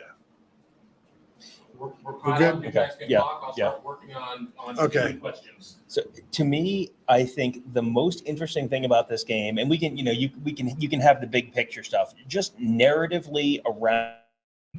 The most interesting thing to me was, you came in with the expectation that, well, this is going to be a C.J. Stroud and Jackson Smith and Jigba and, Denzel Burke and J.T. Tuimoloau. And it was like, nope. Welcome to the Xavier Johnson game with your special guest co-star, Mayan Williams and Mike Hall. Like, what? Who? Sitting in with the band, Mike Hall. This was the almost Iowa State game. This was Mayan Williams, who was committed to Iowa State, flipped to Ohio State. Xavier Johnson, who had a scholarship offer from Iowa State, passed up a scholarship from Iowa State to walk on at Ohio State. When you think of Iowa State football, like that's a, good, solid, like top 25-ish program, which is, a little bit anomalous historically, but, it's fine. But the types of players you think of as Iowa State players, you're like, well, but those are not Ohio State players. And, when Mayan Williams got an offer and flipped, it was like, ugh, they settled for an Iowa State kid. And, Xavier Johnson the coaches didn't give him a scholarship. He had to earn that. And he's one of those guys where anyone around the program, you ask about him, is like, oh man, we love him. Yeah. Oh man, we love him. He works so hard. He does everything right. And, like, I'm sorry. There's a million stupid things about college football. And, there's you can choose to be really annoyed about a bunch of different stuff about college football and the direction of the sport and all that kind of stuff. But I'm sorry, like in the top 5 nationally televised showdown, former walk-on comes in and makes the game-changing, come from behind second half touchdown catch. Like, I'm sorry, that's just cool. And then the next play. And then on the next play has the tackle on the ensuing kickoff. I turned to the guy next to me. I was like, oh, so this is the Xavier Johnson game. Okay, cool. Oh, so he's a selfish player. Everything's about him. It's like Steve Belisari, but good. And he talked after the game.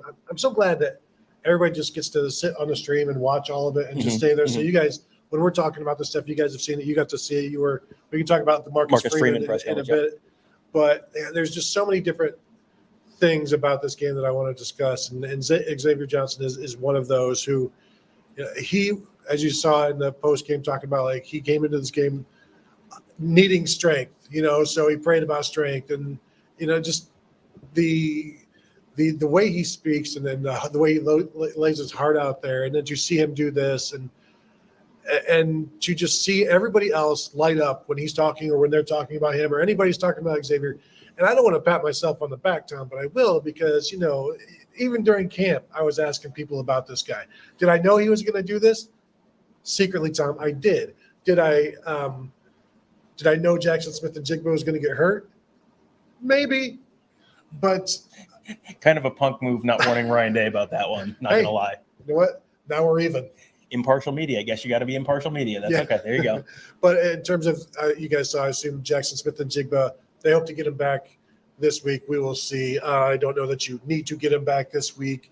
You're certainly not going to push him, but nothing too bad there. And he was trying to get back out there and play a little bit, and he did. And they immediately threw a screen to him, and I'm like, are you sure that's the wisest thing to do? But yeah, just the Mayan Williams, Travion Henderson, those guys, we've talked before about how they're going to drive each other, and they did that in this game. So you had Mayan Williams with 14 carries for 84 yards, Travion Henderson 15 carries for 91 yards, 6 yards apiece for both of them, and they were both running tough in that second half. Yeah. They were like, if you just give us the ball, we're gonna show you what we can do. And so I was really impressed with the way they ran, and I felt like there were times where if you would just give the ball to Mayan Williams, you're going to be okay. And they like when they were down at like the 5, they're backed up to the 5, and they ran the ball with Mayan Williams a bunch, and then they got out to the 30, and then they threw it 3 times and they punt. Just stick with what works. And I think you get more confidence in their running backs, and you'll see. Another super chat from El Suzabo. I didn't think Marvin Harrison was a huge factor in this game, which surprised me. Were you surprised? Yeah, El Suzabo asking about Marvin Harrison, surprised that he wasn't as big of a factor as we were expecting, or she was expecting. Very personally, I was not expecting him to be a big factor. But it was interesting. He had at one point 6 targets, just 1 catch. They were not. I don't know if it was timing. If it was there were some bad, not accurate passes, but. Is that Marvin Harrison just not being Garrett Wilson at this point? And they have to get this rapport. I think that is part of it as well. But I'm not sure what he ended up with. 5 catches, 56 yards, 11 targets. So, after going 1 for 6, they finished 4 for 5 and got things going, and that helped a lot. What's crazy to me is, there are a million ways in which this was not necessarily the way Ohio State probably planned to have this game go, but it's easy to look at the passing numbers and go, well, 24 for 34, 223 yards, 2 touchdowns. Like, yeah, that's fine. That's a very pedestrian game for CJ Stroud. But, you got to remember, go back to last year. The last time they played in the stadium was against Michigan State, and they're just firebombing Michigan State, and it's 56 whatever nothing at half, or 49 nothing at half, whatever it was. The 3 receivers who firebombed Michigan State in that game, 2 of them are gone, and 1 of them had 2 catches for 3 yards. So you really, this was really Ohio State. And then one of the other guys who they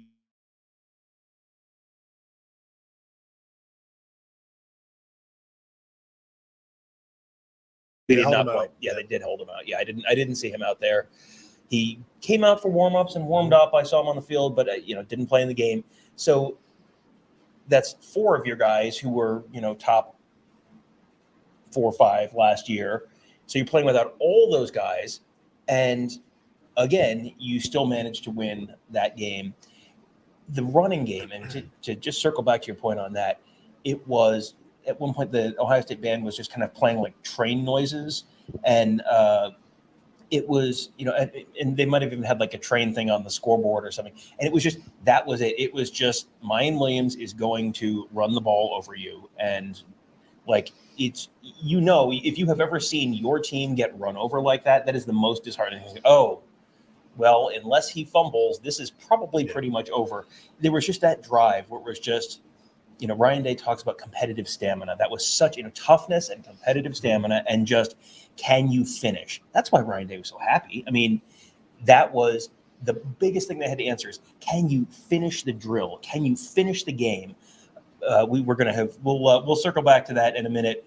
we have a super chat, but I'm going to tie that into the Marcus Freeman press conference in a minute. Little tease for you. What's our super chat? Yeah, Omar Austin jumps in. What's up with Egbuka not dropping back far enough on punt returns? Is that a coaching issue or player issue? Yeah. That was interesting to me because the first 2 punts, I mean, I don't know how far they went, but it looked like they went about 25 yards when I was down on the field. And then it was like he went from 25 yards a punt to like 60 yards a punt. It was like someone flipped a switch.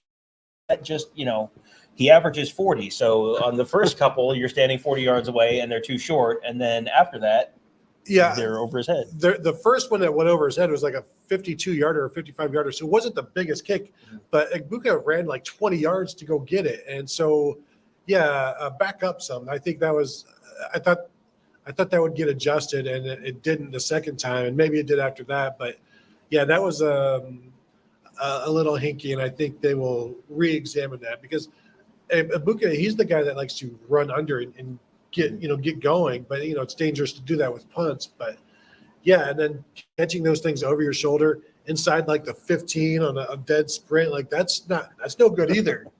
You want to field he wants to field a punt like an outfielder wants to catch a fly ball. You line up and then you give yourself a couple steps in to get your momentum going forward. Running backers trying to Willie Mays. That's not good. No, that seems very dangerous. Next super chat. Mike Carino, the Mayan touchdown drive was vintage Jim Tressel drive, and a night that the O2 team was being honored.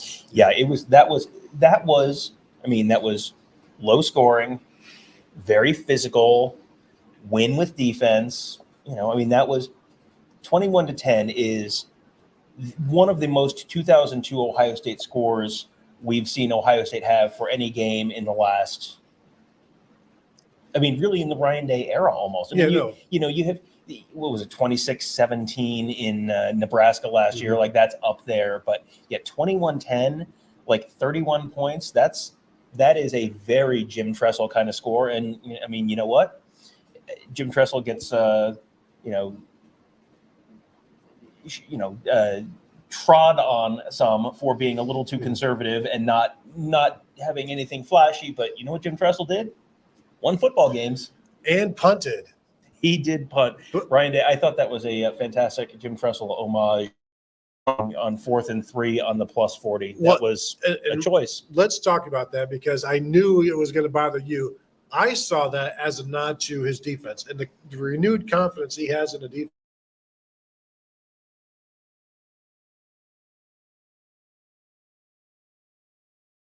Them gifts. If we just stop giving them gifts, then they'll leave. Like they'll stop waiting around for handouts, and then eventually the game is over. And I think that's why you saw that punt.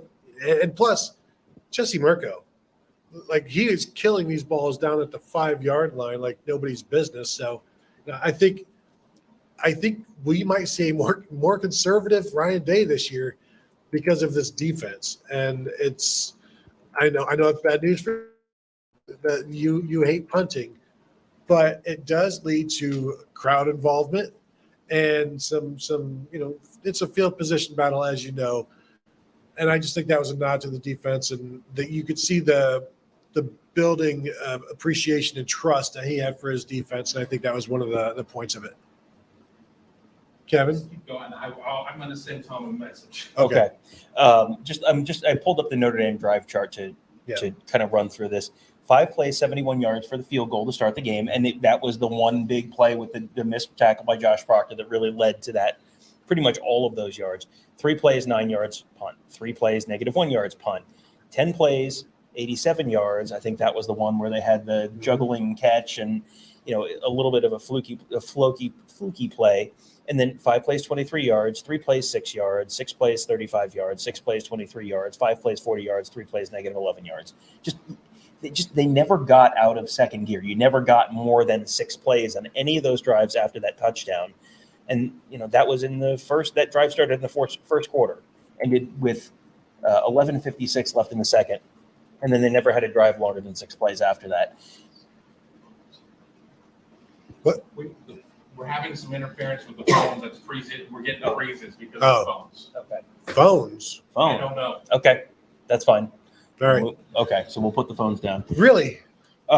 Interesting. So now you don't get any stats at all. So now we're just going to Oh, just vibes only. If I recall, Mike Hall, 14 tackles, 6 sacks. And I'm sure Notre Dame is like, that dude had 14 tackles and 6 sacks. He was awesome. I'm not sure that the numbers are correct because he's only credited, and I know he had one in the first half, and he should have had 2, and then he got one while I was stuck in the elevator because of LeBron freaking James. And we'll get to that later, keeping me from watching this game because LeBron can't have people on his elevator, and you got to call police to get the. I digress. But Mike Hall, that dude is exactly what we saw in camp, exactly what we heard from everybody. A fast dude, not much of a talker right now, just wanted to play hard, and he did that, so he was happy. But Jim Knowles, like, yeah, we knew he was going to do that.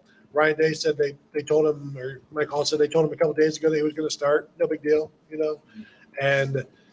but you saw him during the game. He was one of the most excitable guys out there after playing. Yeah, he and Tommy Eichenberg both will let you know when they have made a play. They don't talk much, but on the field, yeah, they are very, very much into it. And Tommy Eichenberg was another guy who, when I was on with Mark, I pulled up the box score, and I was sure you had a bold prediction that he was going to have 13 tackles or something. Yeah, and, I mean, it felt on the field like a number in the middle of the third quarter, and then he finished with 9, and it was like, is that right? That doesn't sound.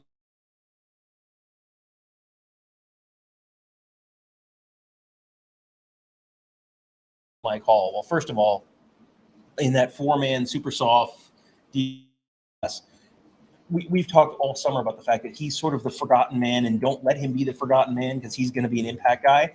But he wasn't a 5-star like JT Tuimoloau and Jack Sawyer. He isn't the fun, oversized guy like Tyleik Williams, who's made a big splash early in last season and became a fan favorite. He was just like, he was Ringo, and it's like, well.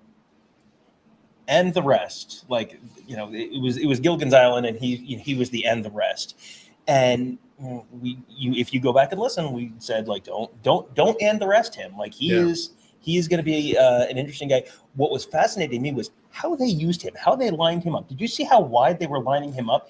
He was like over the tackle half the time. He was almost like a rush end at one point. Yeah, and I mean, and there were at least a snap or two where he was lined up like that, and they had, I think, Jack Sawyer outside of him, where like you always think of like Texas Tech's offensive line and like Mike Leach having like the super wide splits on the offensive line, and it's like, how does that doesn't seem like that should work, but it works. That was like a super wide split defensive line, and it was like, well, I mean, you can line up the 290-pound guy over the tackle, I guess, and I mean, he made it work. It's a little bit of an interesting twist, and yeah, he is someone who I think I don't think he's Ringo anymore. Well, if he is, the rest of the defense is the all-star band. So he'll have the all-star band. But Jack Sawyer playing that jack position, moving around, playing some of that, doing some stand-up linebacker behind the defensive line, then crashing the line, basically more as a run blocker or a run stuffer in that instance, like squashing gaps and doing the spilling and the killing, basically sending the running plays out. And Jim Knowles after the game says, yeah, didn't really get too much into it. They kept everything basic because they wanted them to play fast. And then you're like, well, gosh, this is the basic part. This is the basic defense. You're just seeing the basic defense. Once you get to the second floor, when you start to see the real stuff and, the mirror ball and, you got some laser lights, this is just, the lobby. Oh, I get it. Not a super chat, but people really want Xavier Johnson to get some love. Yeah. Okay. Who? So let's talk a little Xavier Johnson. We talked a little bit about him earlier, but yes, the commenters really would like us to talk more about Xavier Johnson. Fine with me. Well, we can talk about the conversation at camp that I had the question I asked about Tony Alford, because remember, Xavier Johnson was a 3-star wide receiver, as you said, offers from like Iowa State. He could have gone to a Bowling Green, something like that. Chose to walk on at Ohio State. I thought it was interesting. He's like, yeah, after the game, I'm like, yeah, I came to Ohio State thinking I was going to set the world on fire as a freshman. All freshmen think that. I'm like, but you walked on. Did you? How could you? You're walking on. It's like it didn't clearly like he said, I don't need no scholarship offer. I'm just going to walk on. And he felt like he would eventually get to where he was going to be. But he gets to Ohio State as a wide receiver. Soon after that, gets moved to corner. And then does that for like a year. And then plays running back for like a year. And then is kind of the H-back when it was a running back receiver hybrid. And then now been like a total full receiver for the last couple of years. But when I asked Tony Alford a couple of weeks, like a week before Evan Pryor got hurt, like, Tony, if you went to Xavier Johnson, who is in his 5th year now and is lined up for a game like this, lined up for playing time, everybody knows he's going to play this year, and you went to him and said, X, we need you to come back to running back, what would he say to you? And Tony Alford said it would be no hesitation. He would say, what do you need me? Where do you need me? Give me the playbook. What have you put in new that I don't know? And let's go. Let's do it. And he would stay after. And Tony Alford said, like, X would tell me, like, I know you get off work at 8:30. I'll meet you at 9. Like, totally, like, going to work late into the night to be the 4th running back or something like that so that he can be there for his team. And when I asked Xavier about that a week or so ago, he just said this team is closer than any he's been on. So why would he move positions when he's this close to playing? It's for his brothers. It's for the team. It's for the love that everybody has. That's why he would do it. And so then to see him come out here and be rewarded for it like that, the selflessness that he didn't have to actuate, but he has in the past, to then be, and as you can see him breaking open on that touchdown, and you're like, oh, just catch it. And then he's got it, and then it's being ripped at, and he's tucking it away. And yeah, that was a special moment. Everybody should be super thrilled with that, with him. He's an incredible story. Everybody on the beat will be writing an Xavier Johnson story this weekend, including me. And, he is someone who, is he going to get a big head now? Well, he scored his, first career touchdown. What does he do to celebrate? He's on the kick coverage team. And what does he do? He goes down and makes the tackle at like the 15-yard line. Well, okay, he didn't let the touchdown go to his head. He's doing, he's out there doing the grunt work and doing the grunt work very well. What if he lets the grunt work go to his head? Now you've got a problem. Then you have a gunner, a real punt gunner, which, you look at the guys who have done that type of job at Ohio State in the past. Terry McLaurin was here tonight. And that has worked out okay for Terry McLaurin. Covering punts at Ohio State has led to okay things for him. Yeah, Kevin, you got anything else for us? Oh, I got a ton of questions here. Comments. Let's do it. Butch Jones, Jim Knowles deserves a new contract yesterday. Jim Knowles deserves a new contract yesterday from Butch Jones. Interestingly, if things didn't go well, I would have said the same thing. Like, he deserves a new contract. It should be $1.1 million instead of 1.9. But I'm not saying he earned his money in one game. I'm saying he earned this week's paycheck for sure, because this was everything that he promised without saying it. Like just the way he carried himself. This is how the game would end up. Mm-hmm. Yeah, you look at the $1.9 million contract for him, and it's like, boy, that's a lot of money. It wasn't that long ago that Gene Smith was saying, I don't think we're going to be in the $1 million assistant business, and now you're in the almost $2 million assistant business. But you look at the economic impact in the state of Ohio of an Ohio State championship season versus a lose to Michigan, don't go to the Big Ten championship game, that is a big economic impact in the state. That's a big economic impact on the school itself. And, having a good defense might be the difference between not making the college football playoff or barely making the college football playoff and not getting knocked out early. And, okay, now you can win that first game. Now you're in that second game. They didn't make the same kind of statement that Georgia made on Saturday, where Georgia won 49-3, I think, over Oregon. But this was a statement, and I think this was Ohio State. Georgia, I think, had to answer some questions about, will the defense be as good, and can the offense score a bunch? Those were the questions that Georgia had to answer. Well, Georgia answered those questions. I don't know that there are that many questions about Ohio State in terms of explosiveness or whatever. I think the questions are more, are they tough enough to be able to run the ball? Are they tough enough to be able to play defense and stop the run? And those questions got answered on Saturday night. It's interesting. We saw what this offense looks like when you remove Chris Olave or Garrett Wilson. Tonight we saw what it looks like when you remove Jackson Smith and Jigba. And you tell me which of those guys are the most valuable when you look at the final score, the passing game, because they missed him tonight, and it changed things. And Mecca had to do different things, and not having Julian Fleming change things. And Jalen Ballard got forced into action and played well, did some nice things. So you had guys stepping up, but you could see that the timing and everything was still off, and they'll be working on that. Kevin. Not a question, but Tom never did get into the Marcus Freeman. Yeah. So I was over at the Marcus Freeman press conference, and he was, his big takeaway, I feel like, was they played 2.5 good quarters, and then they were right in there. They were winning for a decent chunk of the 2.5 quarters, and then once Ohio State took that lead with the Xavier Johnson touchdown, the Notre Dame offense never really got it going again, and they couldn't sustain drives, and then on defense they couldn't get off the field, and you had Ohio State putting together some long drives, putting together some really demoralizing drives for Notre Dame. One thing that Marcus Freeman mentioned was how many times in the middle of a play, CJ Stroud is running and he's rolling out and he's trying to get away and he's on, he's out of the pocket and he's kind of, it's a little bit of a scramble drill, and, he just kind of heaves it downfield, and it's like, well, that's going to be a very difficult ball for them to catch. And he said, and then they caught it every time. It was just like constantly. Mecca Egbuka had one. I think Marvin Harrison had Mayan one. Williams had one. And from down on the field, I'm right there with him. Like there were a bunch of them where I was like, I don't think he got that. And you look at the replay, I was like, oh no, he got it.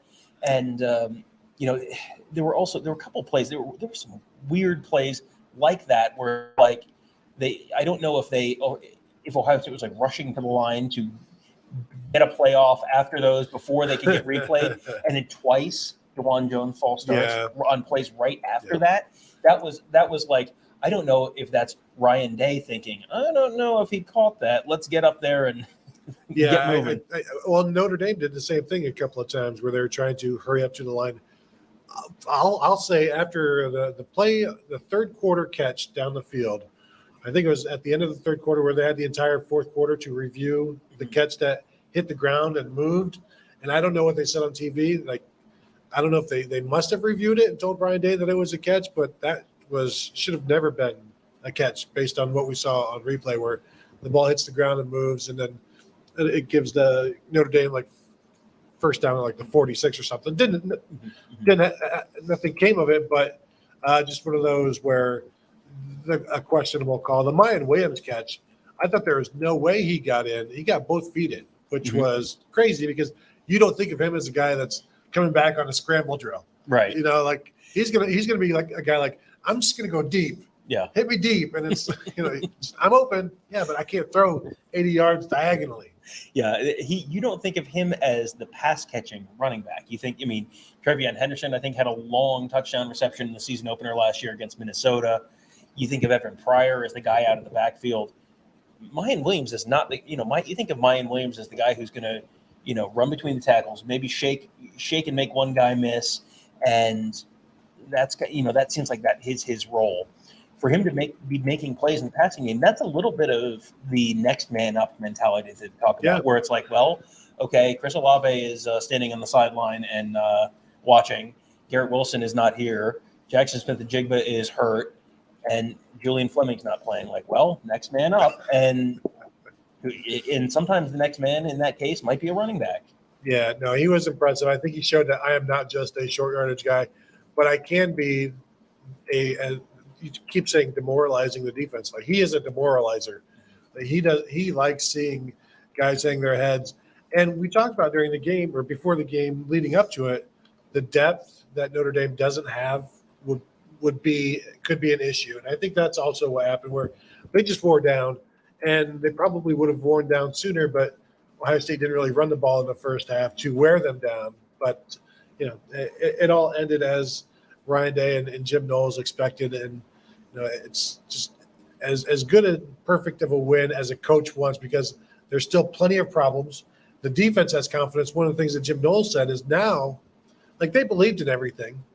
Now they can go watch film and see tomorrow, like, see why this worked and know why it'll work next time. And this is why we do that. And you have a better understanding because you're seeing all of this proof and this testimony out there. You also had a lot of defensive recruits in the stadium tonight. And, I mean, we have talked about, maybe there's a little bit of a delay with some of the defensive recruits and the offensive line recruits because you haven't seen yet. It's like, well, it's all well and good to say that it's going to be much better this year, but it's, in June and July, everyone thinks they're going to be a lot better. No one's like, oh, it's going to be a mess. Everyone's happy talking over the summer. Now, a lot of those guys who they're trying to, finish the class with, some of those edge rushers, they were all here tonight. They all saw. And, that I think, we talked about, a win and a loss doesn't necessarily impact, on a recruiting visit, a win versus loss doesn't necessarily swing things. But I think more so than the win, just how they won and what you saw and what you didn't see out of that defense, I think might be something that makes some folks a little more comfortable with the idea that, yes, in fact, Jim Knowles does know what he's talking about. Although if you're a defensive end, do you really want to come to Ohio State if Mike Hall is going to take all the sacks? Like, is that really what you want? A serious question. Kevin, do we have anything? We do. I want to thank more than 600 people that are still with us here Wow. at 10 till 1. We've been riding steady at about 500 for quite some time. Right. We've That's broken awesome. 600. DK asking, is Mike Hall still the fourth best D lineman? I kind of remember the story about third teamer or whatever that was. Was it Wilson? Yeah, Kevin Wilson. Yeah. DK asking about Mike Hall still being like the fourth best defensive lineman or what have you. Kevin Wilson talking during camp how the defense is kind of hilarious that you've got Mike Hall as a third teamer, that you just got these waves, and then here comes Mike Hall with a third team, and then a couple of days later, Larry Johnson has that story relayed to him, and he's like, oh, Mike Hall's now with a third. He's now with the threes. He's with the ones and the twos. And to see him out there starting, it always pleases me to see everything that we've been hearing exhibited out there in the starting lineup. Like, I know we say don't get fixated on starters on the defensive line because they're going to rotate.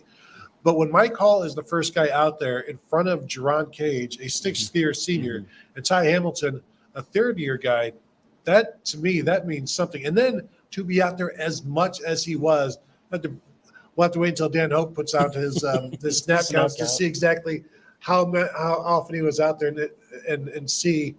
Can compare that to how often a nose tackle was out there last year with Antoine Jackson or Jerron Cage, those kind of guys. It's as good of a first start for a guy that I can remember on the defensive line, especially interior. Yeah, well, interior except maybe not. Yeah, he was someone who you hear about guys in camp, and sometimes it turns into something, and sometimes it doesn't, and that can just be, you hear great things about a wide receiver. Well, they've got a lot of wide receivers, and you can't play all the wide receivers. We've been hearing great stuff about Julian Fleming forever, and that's a health issue more than a depth issue. But sometimes it comes to fruition, and sometimes it doesn't. Man, the Mike Hall thing, again, you don't want to overreact to 1 week. You never know. I mean, you go back to, was it 2015, 2016, the Notre Dame versus Texas week 1 game where everyone was like, oh boy, Texas plays this great game and they're a fantastic team, but oh boy, I think Notre Dame beat them, right? It was the 18-wheeler year with Tyrone Swoops at Texas. Whoever won that game was back. They were back, and oh baby, you better watch your back, because fill in the blank old program that hasn't done anything in a while is back. And then both teams were actually kind of bad, but someone had to win because that's how football works. How about these 4 sophomore defensive linemen playing so much? It wasn't just Mike Hall. JT Tuimoloau got the start. I don't recall seeing Javonte Jean-Baptiste out there at all. I saw him after the game. He was Okay, out did he there. play? And Tyler Yeah, Friday played sparingly as well. It was, and I'm guessing Jack Sawyer probably played about the same number of snaps, and JT in there as well. Just those four kind of taking over, and Tyleik Williams was out there. Teron Vincent was out there probably more. But for the people concerned that they're just going to rely on the seniors and the seniority and they play favorites, the favorites are the ones who get the job done, and you saw that tonight. Yeah, there was.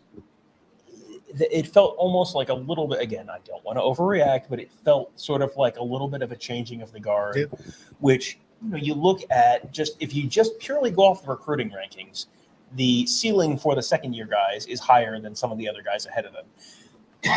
Javonte Jean-Baptiste was a little bit of a project coming in, and Tyler Friday was, I think, a 4-star guy, but not a 5-star guy, and he's had some injury stuff. So, yeah, it feels like this is a little bit of a upside play for that defense. And, second-year players, there's a history of second-year players. When they sort of take over at Ohio State, good things tend to happen for the team. Kevin? Mike Moreno with the Super Chat. I might be wrong, but I also don't remember Notre Dame running towards Tuimoloau all game. Was great at setting the edge. Yeah, Super Chat there talking about the way the JT Tuimoloau set the edge against the run. There wasn't really a lot of running room. I think they had some success relative kind of up the middle.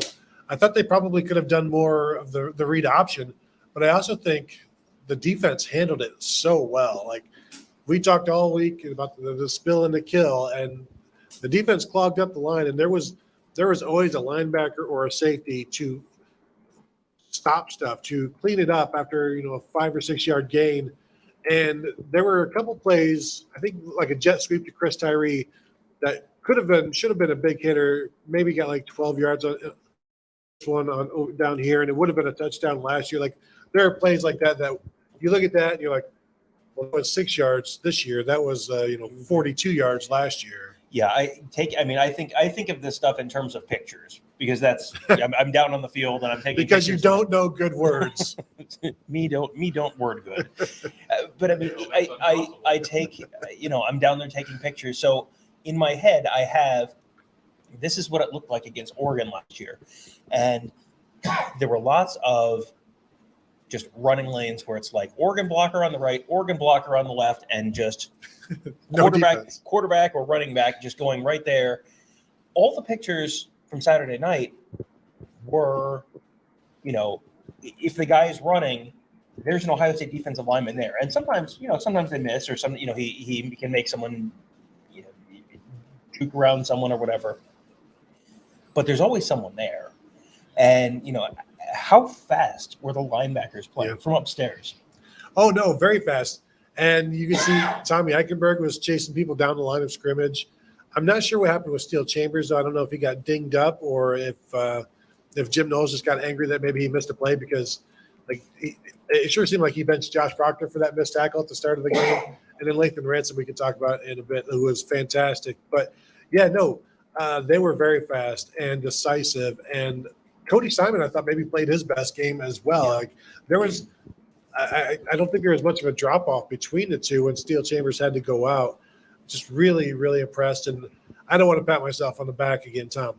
But I think before the game, we talked about Tommy Eichenberg and said, just give the guy a chance. Whatever you thought of him last year, throw it out of your mind. Because 9 tackles, 3 tackles for loss, 2 sacks in this one, and just a really, really impressive performance. I'm not sure if, probably if they could have given him a nickname, perhaps he would have become a bigger player this year. Tommy Gunn. No, too violent. But, like a Ike or a little Ikemal, something of that nature, where it's just you take his name and you add a bigger little to it, and then he becomes a superstar middle linebacker at Ohio State. People wearing "I like Ike" bumper buttons. There you go. Yeah. There you go. We are closing in on 2 hours for the entirety of not you. The whole show. Yeah, closing in on 2 hours for the whole show, not us. I only pay attention to stuff Mozart goes, I would have never expected the defense to carry the night.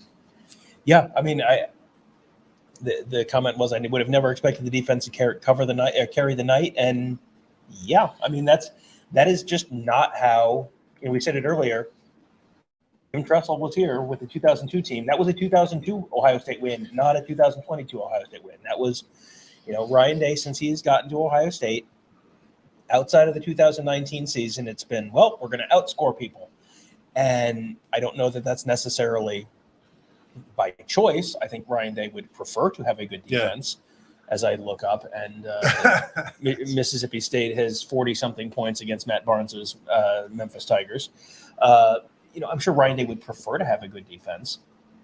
But, just it hasn't happened. It didn't happen in 2018. It didn't happen in 2018. And then so Day takes over 2019. They've got a great defense. Jeff Hafley leaves. Perhaps more importantly, Chase Young and Jeff Okuda, who were also here tonight, they both leave. And Jordan Fuller leaves. And then all of a sudden, 2020, well, it doesn't work. 2021, it doesn't work. And, this was the $1.9 million that we referenced earlier with Jim Knowles. That is Ryan Day saying, listen, this is the guy I want. I need this because this is what we're missing. And it looked, this was, again, you don't want to overreact to 1 week, but if the defense was going to be substantially fixed, that's what, against a good but probably not great opponent, that's what that would look like. The real question is, okay, so is Notre Dame going to be they're probably not number 5. Are they going into the college football playoff conversation? Are they 7? Are they 11? Like, where how good is the Notre Dame team that we saw tonight? I don't know that, before I was on another show recently and I said, if it wasn't Notre Dame, they would be like number 15. Like that's where but then 5 through 15 may be the exact same team. Like, I don't know how much separation there is. I don't think they have the best offense. I think that is one reason why you got to be reserved a little bit in this defense. But again, I will say 2 broken plays led to all of Notre Dame's points. So shutouts are significant, and near shutouts like that you can excuse away are significant as well. And again, Ryan Day thrilled to win this. Tom, is there any truth to the rumor that Ryan Day burst into the 2002 team's post-game party and said, poked Jim Tressel on the shoulder and said, I am the captain now? Yes, I think that is. I mean, I have 2 sources Look at me. on it. I have 2 sources on it. So, yes. Jim, look at me. I am the captain now.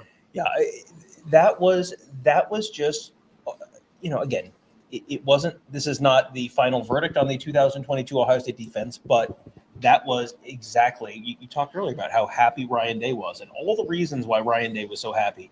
And the defense has to be at the top of that list. I mean, it has to be. I just realized this was a tribute to Jim Tressel. The Michigan game was a tribute to John Cooper. Kevin, do we have any questions? Oh, boy. Jake Parsons, what concerns you most going forward? What concerns us most going forward? Well, I mean, the state of the world in general, I suppose. Oh, Tom. But as far as Ohio State football goes, the state of the world. I mean, I think you would like to know exactly the status of Jackson Smith and Jigba. Yeah. Was that really just a little tweak? Because if it's a little tweak, and if he sits, it tells me nothing, because they're going to be favored by 40-something points against Arkansas State. So that doesn't mean, do not freak out if Jackson Smith and Jigba is in street clothes for next week's game, because it doesn't matter. But I think that's a little bit of a like you'd like to see how that goes. I would like to see the status of Julian Fleming. Is he going to be healthy moving forward? On defense, I mean, what this is a question that, boy, we didn't ask once on our postgame shows last year.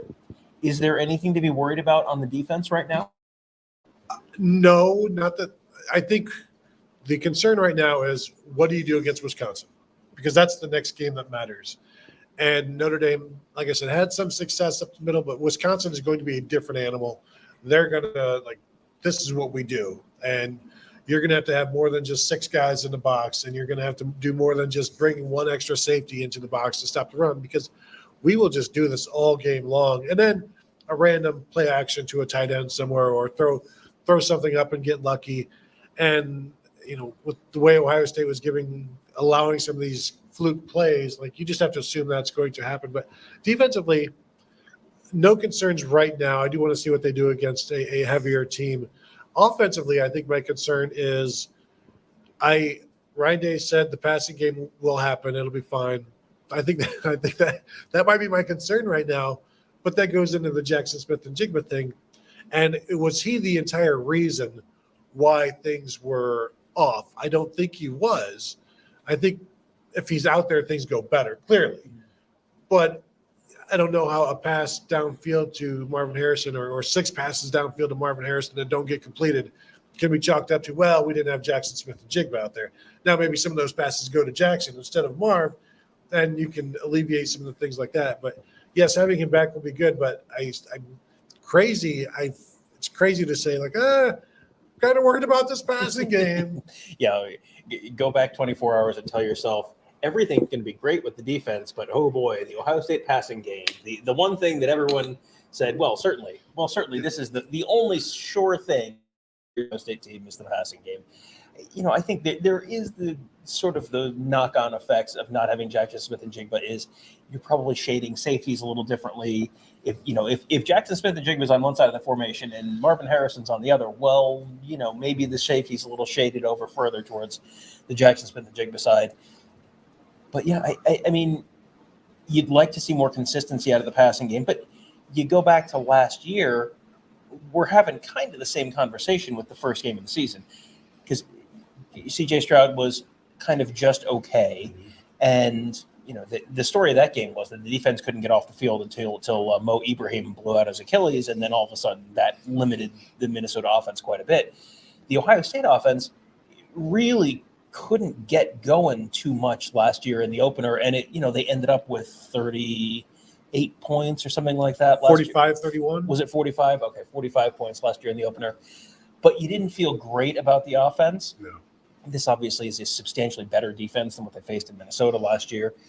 But week one is week one, and you never want to overreact to week one for good or for bad, because next year, and really, I don't know that we're going to have answers to any of the passing questions until probably that Wisconsin game. Yeah. The Wisconsin game is the next meaningful piece of data to me, where Arkansas State is going to be whatever, Toledo is going to be whatever. When you get to Wisconsin and you've got Braylon Allen in the run game, and you've got Jim Leonard running that defense, and all, that's where, okay, that's going to really tell me maybe validate some of the answers for good or for ill. Yeah, we'll watch these next 2 games, and after the game, we'll be like, CJ Stroud looked ridiculous. 22 of 26. He was fantastic. What does it mean against Wisconsin? Nothing. Not until we see it against Wisconsin. And still, he completed 71% of his passes tonight. Like, what are we talking about? Why do you keep being so critical? Yeah, 71% of his passes for 230-something yards and 2 touchdowns and no interceptions. It's like for 100 and how many years of Ohio State football have there been? 120, 130, something like that. 130 years of Ohio State football. For about 126 of those, that would have been like, yeah, that's a good passing day. And then now it's like, well, what's wrong with you? It's time for Kyle McCord.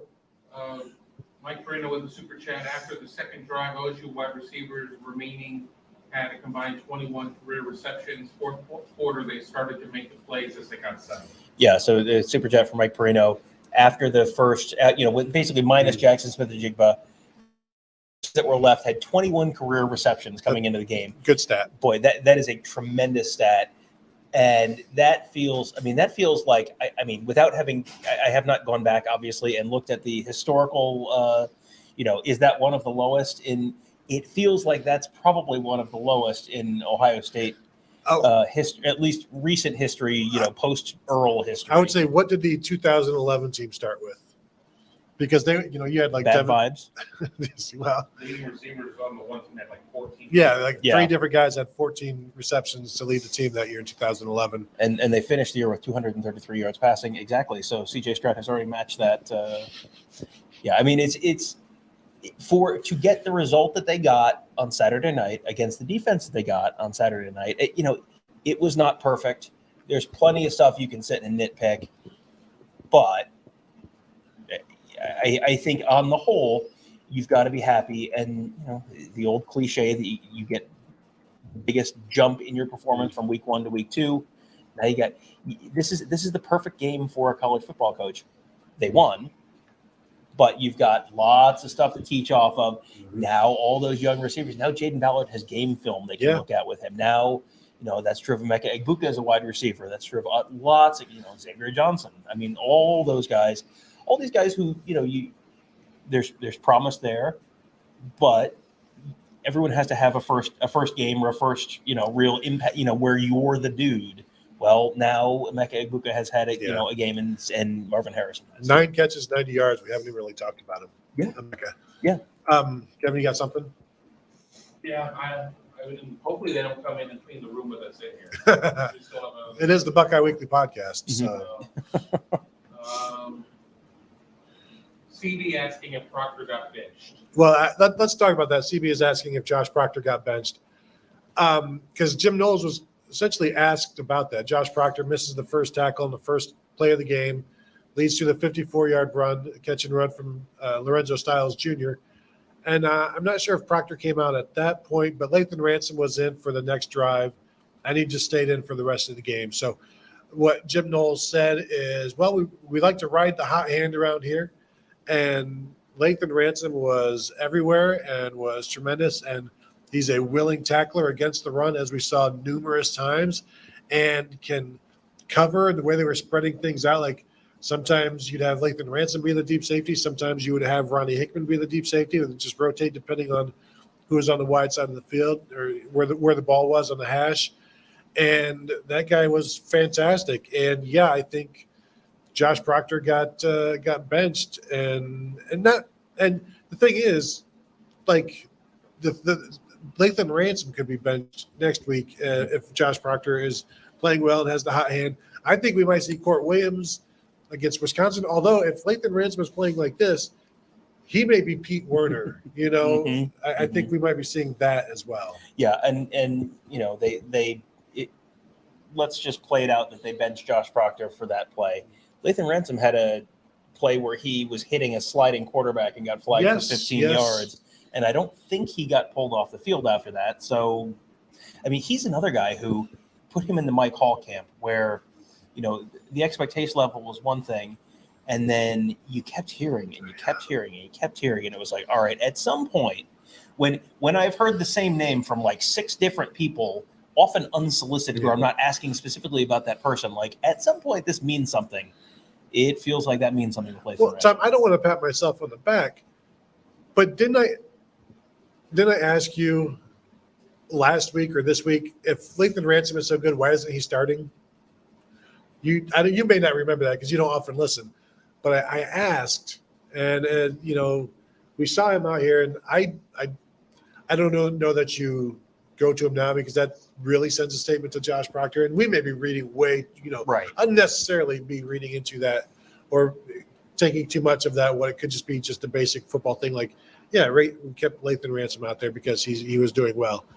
But it's going to be interesting to see how they continue to use him, and when Court Williams comes in, because I don't know that I saw him on defense at all tonight. Special teams, he was out there for some things, but. I remember seeing him on kick cover, like on the kick return unit. I don't know that I remember seeing him on defense. And, we've talked about the fact that he's someone who you're going to use situationally. Iowa's on the schedule. Wisconsin's on the schedule. That feels like when you're going to see him more. Because do you need him against Iowa?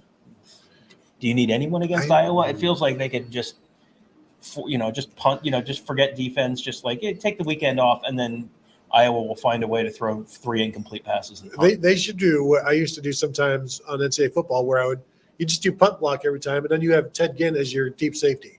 So just have like Lathan Ransom or Emeka Egbuka as the deep safety on the punt return, and just you send everybody, and then he can just every pass is going to be floating very, very high, so he can just run under it and intercept it and then return it for a touchdown. He's got 10 blockers waiting for him. I'll make sure to ask Ross about that when I talk to him on one of the morning shows this week. Russ, Tony had a suggestion. Let me just run this by you and see what you think. And please, I don't want to pat him on the back, but please be as direct in how stupid these ideas are as you can be. And yes, we will allow cursing this time. Do we have any questions that we need to catch up on? This one's a little bit of a bigger idea. M. Govoski, what top of the Big Ten power rankings? Top of the Big Ten power ratings. I feel like we're working with incomplete data. Like I guess Ohio State has to be number one, right? Because it feels like we haven't seen anything this week that would change that, because that is sort of the status quo. Ohio State has the best win. Yeah, Ohio State has the best win. I guess the question is what did Wisconsin? Who did Wisconsin play this week? Nobody. Illinois State, maybe. Okay, yeah. Wisconsin and Michigan. Michigan State did not look great against Michigan Western. State did not look good against Western Michigan. Yeah, Nebraska didn't look good against North Dakota for long stretches. I don't know that you need to do power rankings. Just maybe like a top two, top three. Yeah, I feel like I don't know that I've learned anything that changes my mind about anything. It's like, yes, Michigan did exactly what a great team would do against Colorado State. They also did what a good team would do against Colorado State, and what an okay team could do on a good day. Yeah, and Penn State didn't look great against Purdue, but that's a tough place to win. So, okay. Penn State has the second best win probably in the Big Ten, unless I'm forgetting someone right now. Indiana. Indiana has a great transitive win over Wyoming, so good for them. I don't know who Northwestern. Oh, Northwestern was off this week, so Northwestern 1-0, baby. Yeah, it feels like we don't have anything that's really going to materially change my mind on any of these teams right now. So I think until further notice, it's probably Ohio State 1, Michigan 2, Wisconsin 3, Penn State 4. Sorry, I said there's nothing to change my mind materially, but I'm sorry. If Iowa was 4 or 5 before, they're not now. Boy, that was, again, you don't want to overreact to week one, but doctor, that was. If you missed out on the Iowa game, I'm just going to share an anecdote about my personal experience with the Iowa game, which I think will drive home the point. Certainly more enjoyable than everybody else's personal, experiences with the Iowa game. Like the people who were there playing in it. Yes, my experience was more enjoyable in as much as I didn't actually watch the game. So I was in the press box. It was 3-3. I left, go out, record some videos, and came back, and Iowa had won 7-3, and I thought, wow, that's an ugly win. And I thought, wait a minute, it was 3-3 before. So was the 7 not gained via a touchdown and PAT? And the answer is no, it was not. It was field goal, safety. Iowa football. Nope. It looks like a line drive in the box score, Tom. I have questions about South Dakota State's bullpen. I think they really should have made a move at the deadline, but it's you got to go to the pen. It is, man. Kirk Ferentz has won a lot of football games in Iowa, and I think he's earned his contract. But man, I'm sorry, Gary Barta. The thing that you are worst at is not speaking about the college football playoff. It's enforcing the nepotism policy in your I'm sorry, that is not acceptable. You are the poor man's Jeff Bowden. I want you to think about that. The poor man's Jay Paterno. Kirk Ferentz has earned his contract, but has he earned his son's contract? No, and that is such a look, I'm sorry. You've got your contract and that's great, but you cannot. I believe the way that deal is structured under the nepotism thing, I believe that Brian Ferentz reports directly because he can't report to his dad. I believe that. So it's like, all right, I'm sorry, like you have to do something. They were getting booed like crazy apparently during that game. Kirk Ferentz is like, I'd love to fire him. I can't. Sorry, my boss won't let me fire him. Yes. All right, Yeah. let's never talk about Iowa football again. Well, we're going to eventually have to, but we don't have to do it anymore right now. Make me. just going to avoid the subject. Yes. Kevin, do we have anything else? Have we? How long have we gone? And how long are we going? On about 45 to 50 minutes.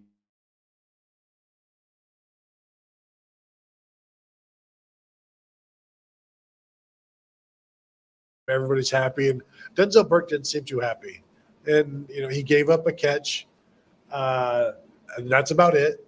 And it's like this confidence, this air around the defense, like we shouldn't be giving up a catch. Like what are we doing out here? They got a catch. Yeah. This is unacceptable. It's like, well, no, I mean, you've got quarterbacks and receivers, and these things happen, and you just got to play the next play, and then hope you don't give up 2 catches. Yeah, Kevin. A tweet from 24 minutes ago from Quinn Ewers.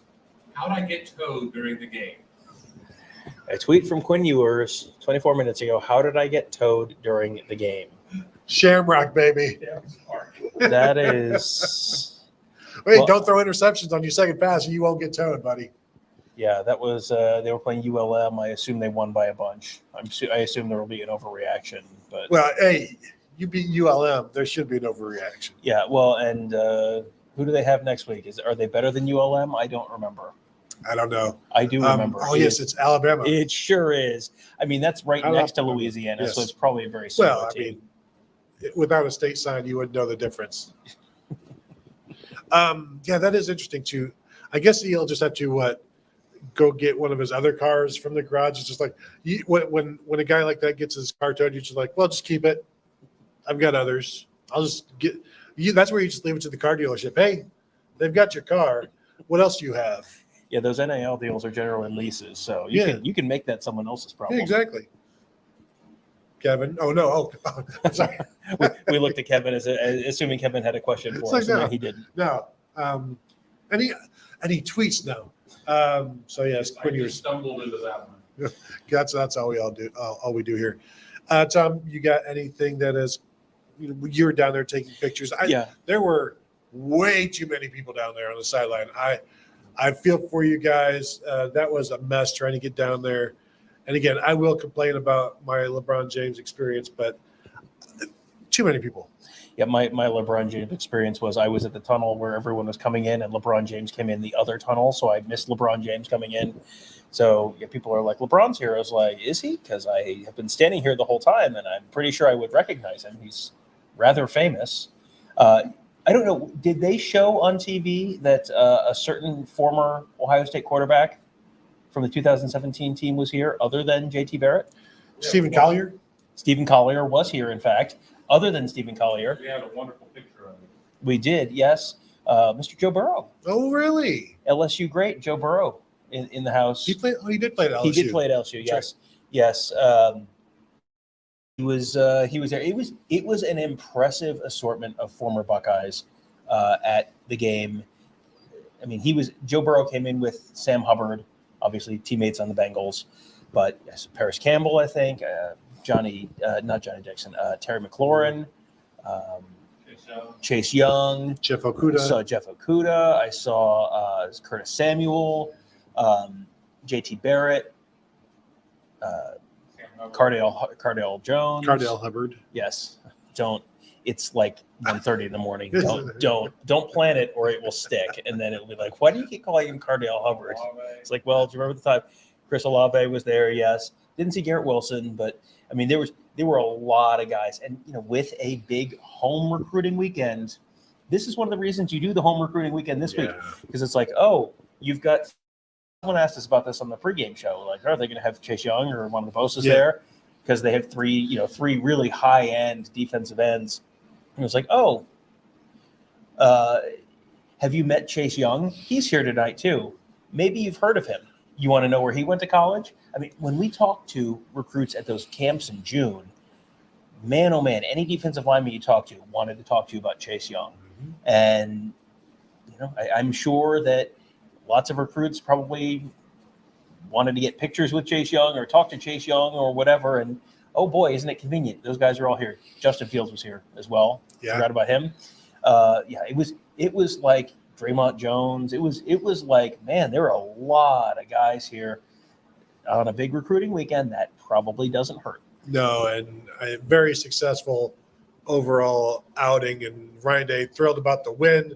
I'm guessing also thrilled about what the recruits got to see, the interactions they got to have with those former players. And when you can have all of these guys come in from the NFL, the recruits can see, like all of the position groups can see somebody from the NFL in there, and you can relate and you can see yourself in that position, because all of the guys, the NFL guys down there, were recruits who were down, at one point were recruits who came to a big Ohio State game, got to see other NFL guys and got to, envision themselves.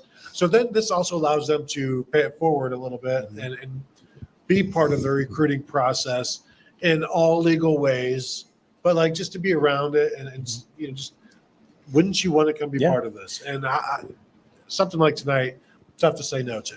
Yeah, I think back to one of the most famous, probably the second most famous and second greatest Ohio State recruiting visit photo, where it was Joey Bosa and Eli Apple and Darren Lee. It was like four guys. Oh, and Ezekiel Elliott, he was here. He was here tonight as well.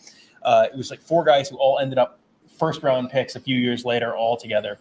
That, of course, is second greatest recruiting photo in the history of Ohio State football, behind Rob Gronkowski and Jeff Svoboda. Thank you. Yes, that is correct. That is the correct answer. A blisteringly hungover. I thought you were going to try to take credit. The Orlando-based Paris Johnson. I was going to have to correct you. No. But no, I did not. No. Good. If you just Google Rob Gronkowski Ohio State recruiting photo, you could look for Jeff Svoboda. Svoboda's Svoboda. He's young Jeff, who is now the Gronk. Jackets insider for the Columbus Blue Jackets. So Rob and Jeff both made something for themselves, and good for them. Good for both of them. Both several Super Bowls between the two of them. That is true. The tight ends, Tom. Since we're talking about Rob Gronkowski, that first half was the year of the tight end, all in 30 minutes. Man, I thought they were going to light it up in the second half. They were like, no. We don't want to give it all away. Don't want to show it all. Let's just tease them a little and then let them keep coming back for more. Year of the tight end, no doubt. Cade Stover, nice one-handed grab in there. And they're still waiting to unleash everybody else. But you don't want to overdo it. Yeah, that has gone from a bit to like, I'm not sure if this is a bit or if he really thinks this. And then it was like in the first half, I was like, is Ryan Day in on the bit? What's going on here? Yeah, it was. I mean, they had tight ends here. Jelani Thurman, 2023 recruit, was there. One of the 2024 commits, whose name I'm now forgetting his last name. It's like a French-ish last name, and he was there. So I mean, they have tight ends there. You want to let the players, they get to talk to NFL players potentially, but you're showcasing a little bit for them. Obviously that's not the primary reason they're making the decisions they're making, but probably it doesn't hurt. So yeah, that I think was another little ancillary benefit to what is increasingly plausibly the year of the tight end. I don't want to pat myself on the back. Well, now we have a title for the episode. That's good. Donovan Jackson early on gave up that sack around the left side down here.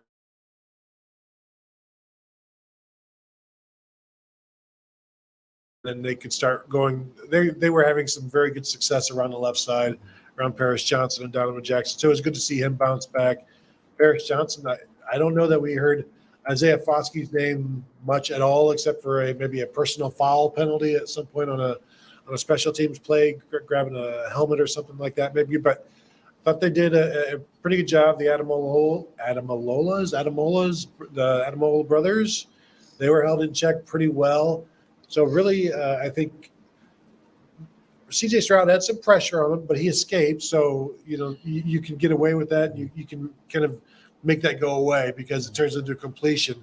But the offensive line still needs to obviously continue working, but no concerns other than the false starts. I think is that mostly a product of the hurry up at that point, though? I think there were just 2 false starts, and they were both after plays that I thought, boy, I wonder if they're going to review that. And it just that seemed like maybe too much of a coincidence to not be a coincidence. So, yeah, that I didn't think that was a big. I mean, when's the next time they're going to a really hostile atmosphere? I mean, maybe Michigan State. Well, it depends on how the first Penn half State. here goes next week. There might be some booze. And, of all the stuff that you said there, I think the thing that resonated with me most was how much CJ Stroud was like scrambling and getting away. I mean, he is not ever going to be Justin Fields with his legs and making huge plays downfield. But if he can just extend the play, get out of the pocket, let those wide receivers get open, I mean, that was one of the things that Marcus Freeman talked about, how frustrating it was for, he's out making plays. He's just sort of extending plays with his legs, and then, you just kind of heave the ball in the direction of the sideline, and somehow the receivers constantly just come up with the ball, and that was extending plays, extended drives, and that really helped decide the game. It was good to see him get out of the pocket. Now, he said, I've always been able to do that. I've done that my entire life, but he was like, he should not have been able to be completed. And running to the left, throwing back across his body a little bit. He said, sometimes if I need to do the Pat Mahomes thing, I can do it. He also said he would lay his head on the chopping board for a win. I think that's a little extreme. Plus, don't put yourself in a situation where in order to win, you got to put your head on the chopping board. If someone's asking that of you, that's asking a lot. And if someone's not asking that of you, that's not something you really volunteer. It feels like this is not football. This is Saw. And I did not come here to play Saw. I came to school to play football. Kevin, do you have something for us? Oh, that's what Kevin wants. Kevin would like us to wrap it up. So right. I was planning on going another hour for the listeners and the viewers, but Kevin, You guys can record the morning show. the bad guy, the bad guy. Yeah. Yes, we do have to do the morning show. So good news. We'll have more content for you shortly. So I guess we'll wrap up. I think we've covered everything. And again, if Ryan Day is happy, fans should be happy. And Ryan Day, it was funny. The first question was, Ryan, offense struggled, but at least the defense bounced back. But talk about the offense. And he's like, first of all, I refuse to answer that question until I talk about all of the stuff that he was happy about. And then he's like, now I'll answer the question about the offense. Yeah, it was a little concerning, but like he went through all of the positives first. And I think there were so many positives that this defense, again, this Notre Dame offense is probably above average. But if you're going to Ohio State defense, this is what it should look like against a team like that. And I thought, they'll have bigger tests, but this was it sure looked like a much better defense, a much different defense, faster defense. It looked like there were sometimes 12 or 13 players out there instead of 7 or 8. Yeah, it felt like you saw a lot of the stuff that we've sort of been expecting to see. And, the results are the results, but just, the smaller scale stuff, the linebackers, the fill and spill, that felt like, okay, you saw the line doing what it's supposed to be doing, the linebackers doing what they're supposed to be doing, the defensive backs did a pretty good job. I mean, you had a couple misplays, but it was really, you kind of saw what you were hoping to see based on what we were told we were going to expect. The results followed. This is almost more of a process versus results. It's like what you saw on a micro level is probably more important than what you saw on a macro level, but both were good. Yep. So that's okay. And Tommy Eichenberg talked about the trust that everybody has in each other to do their jobs. And so I want to thank everybody for joining us for as long as you did, even if it was for 5 minutes. Thank you for all of those who have certainly been here for the entire 2.5 hours or whatever.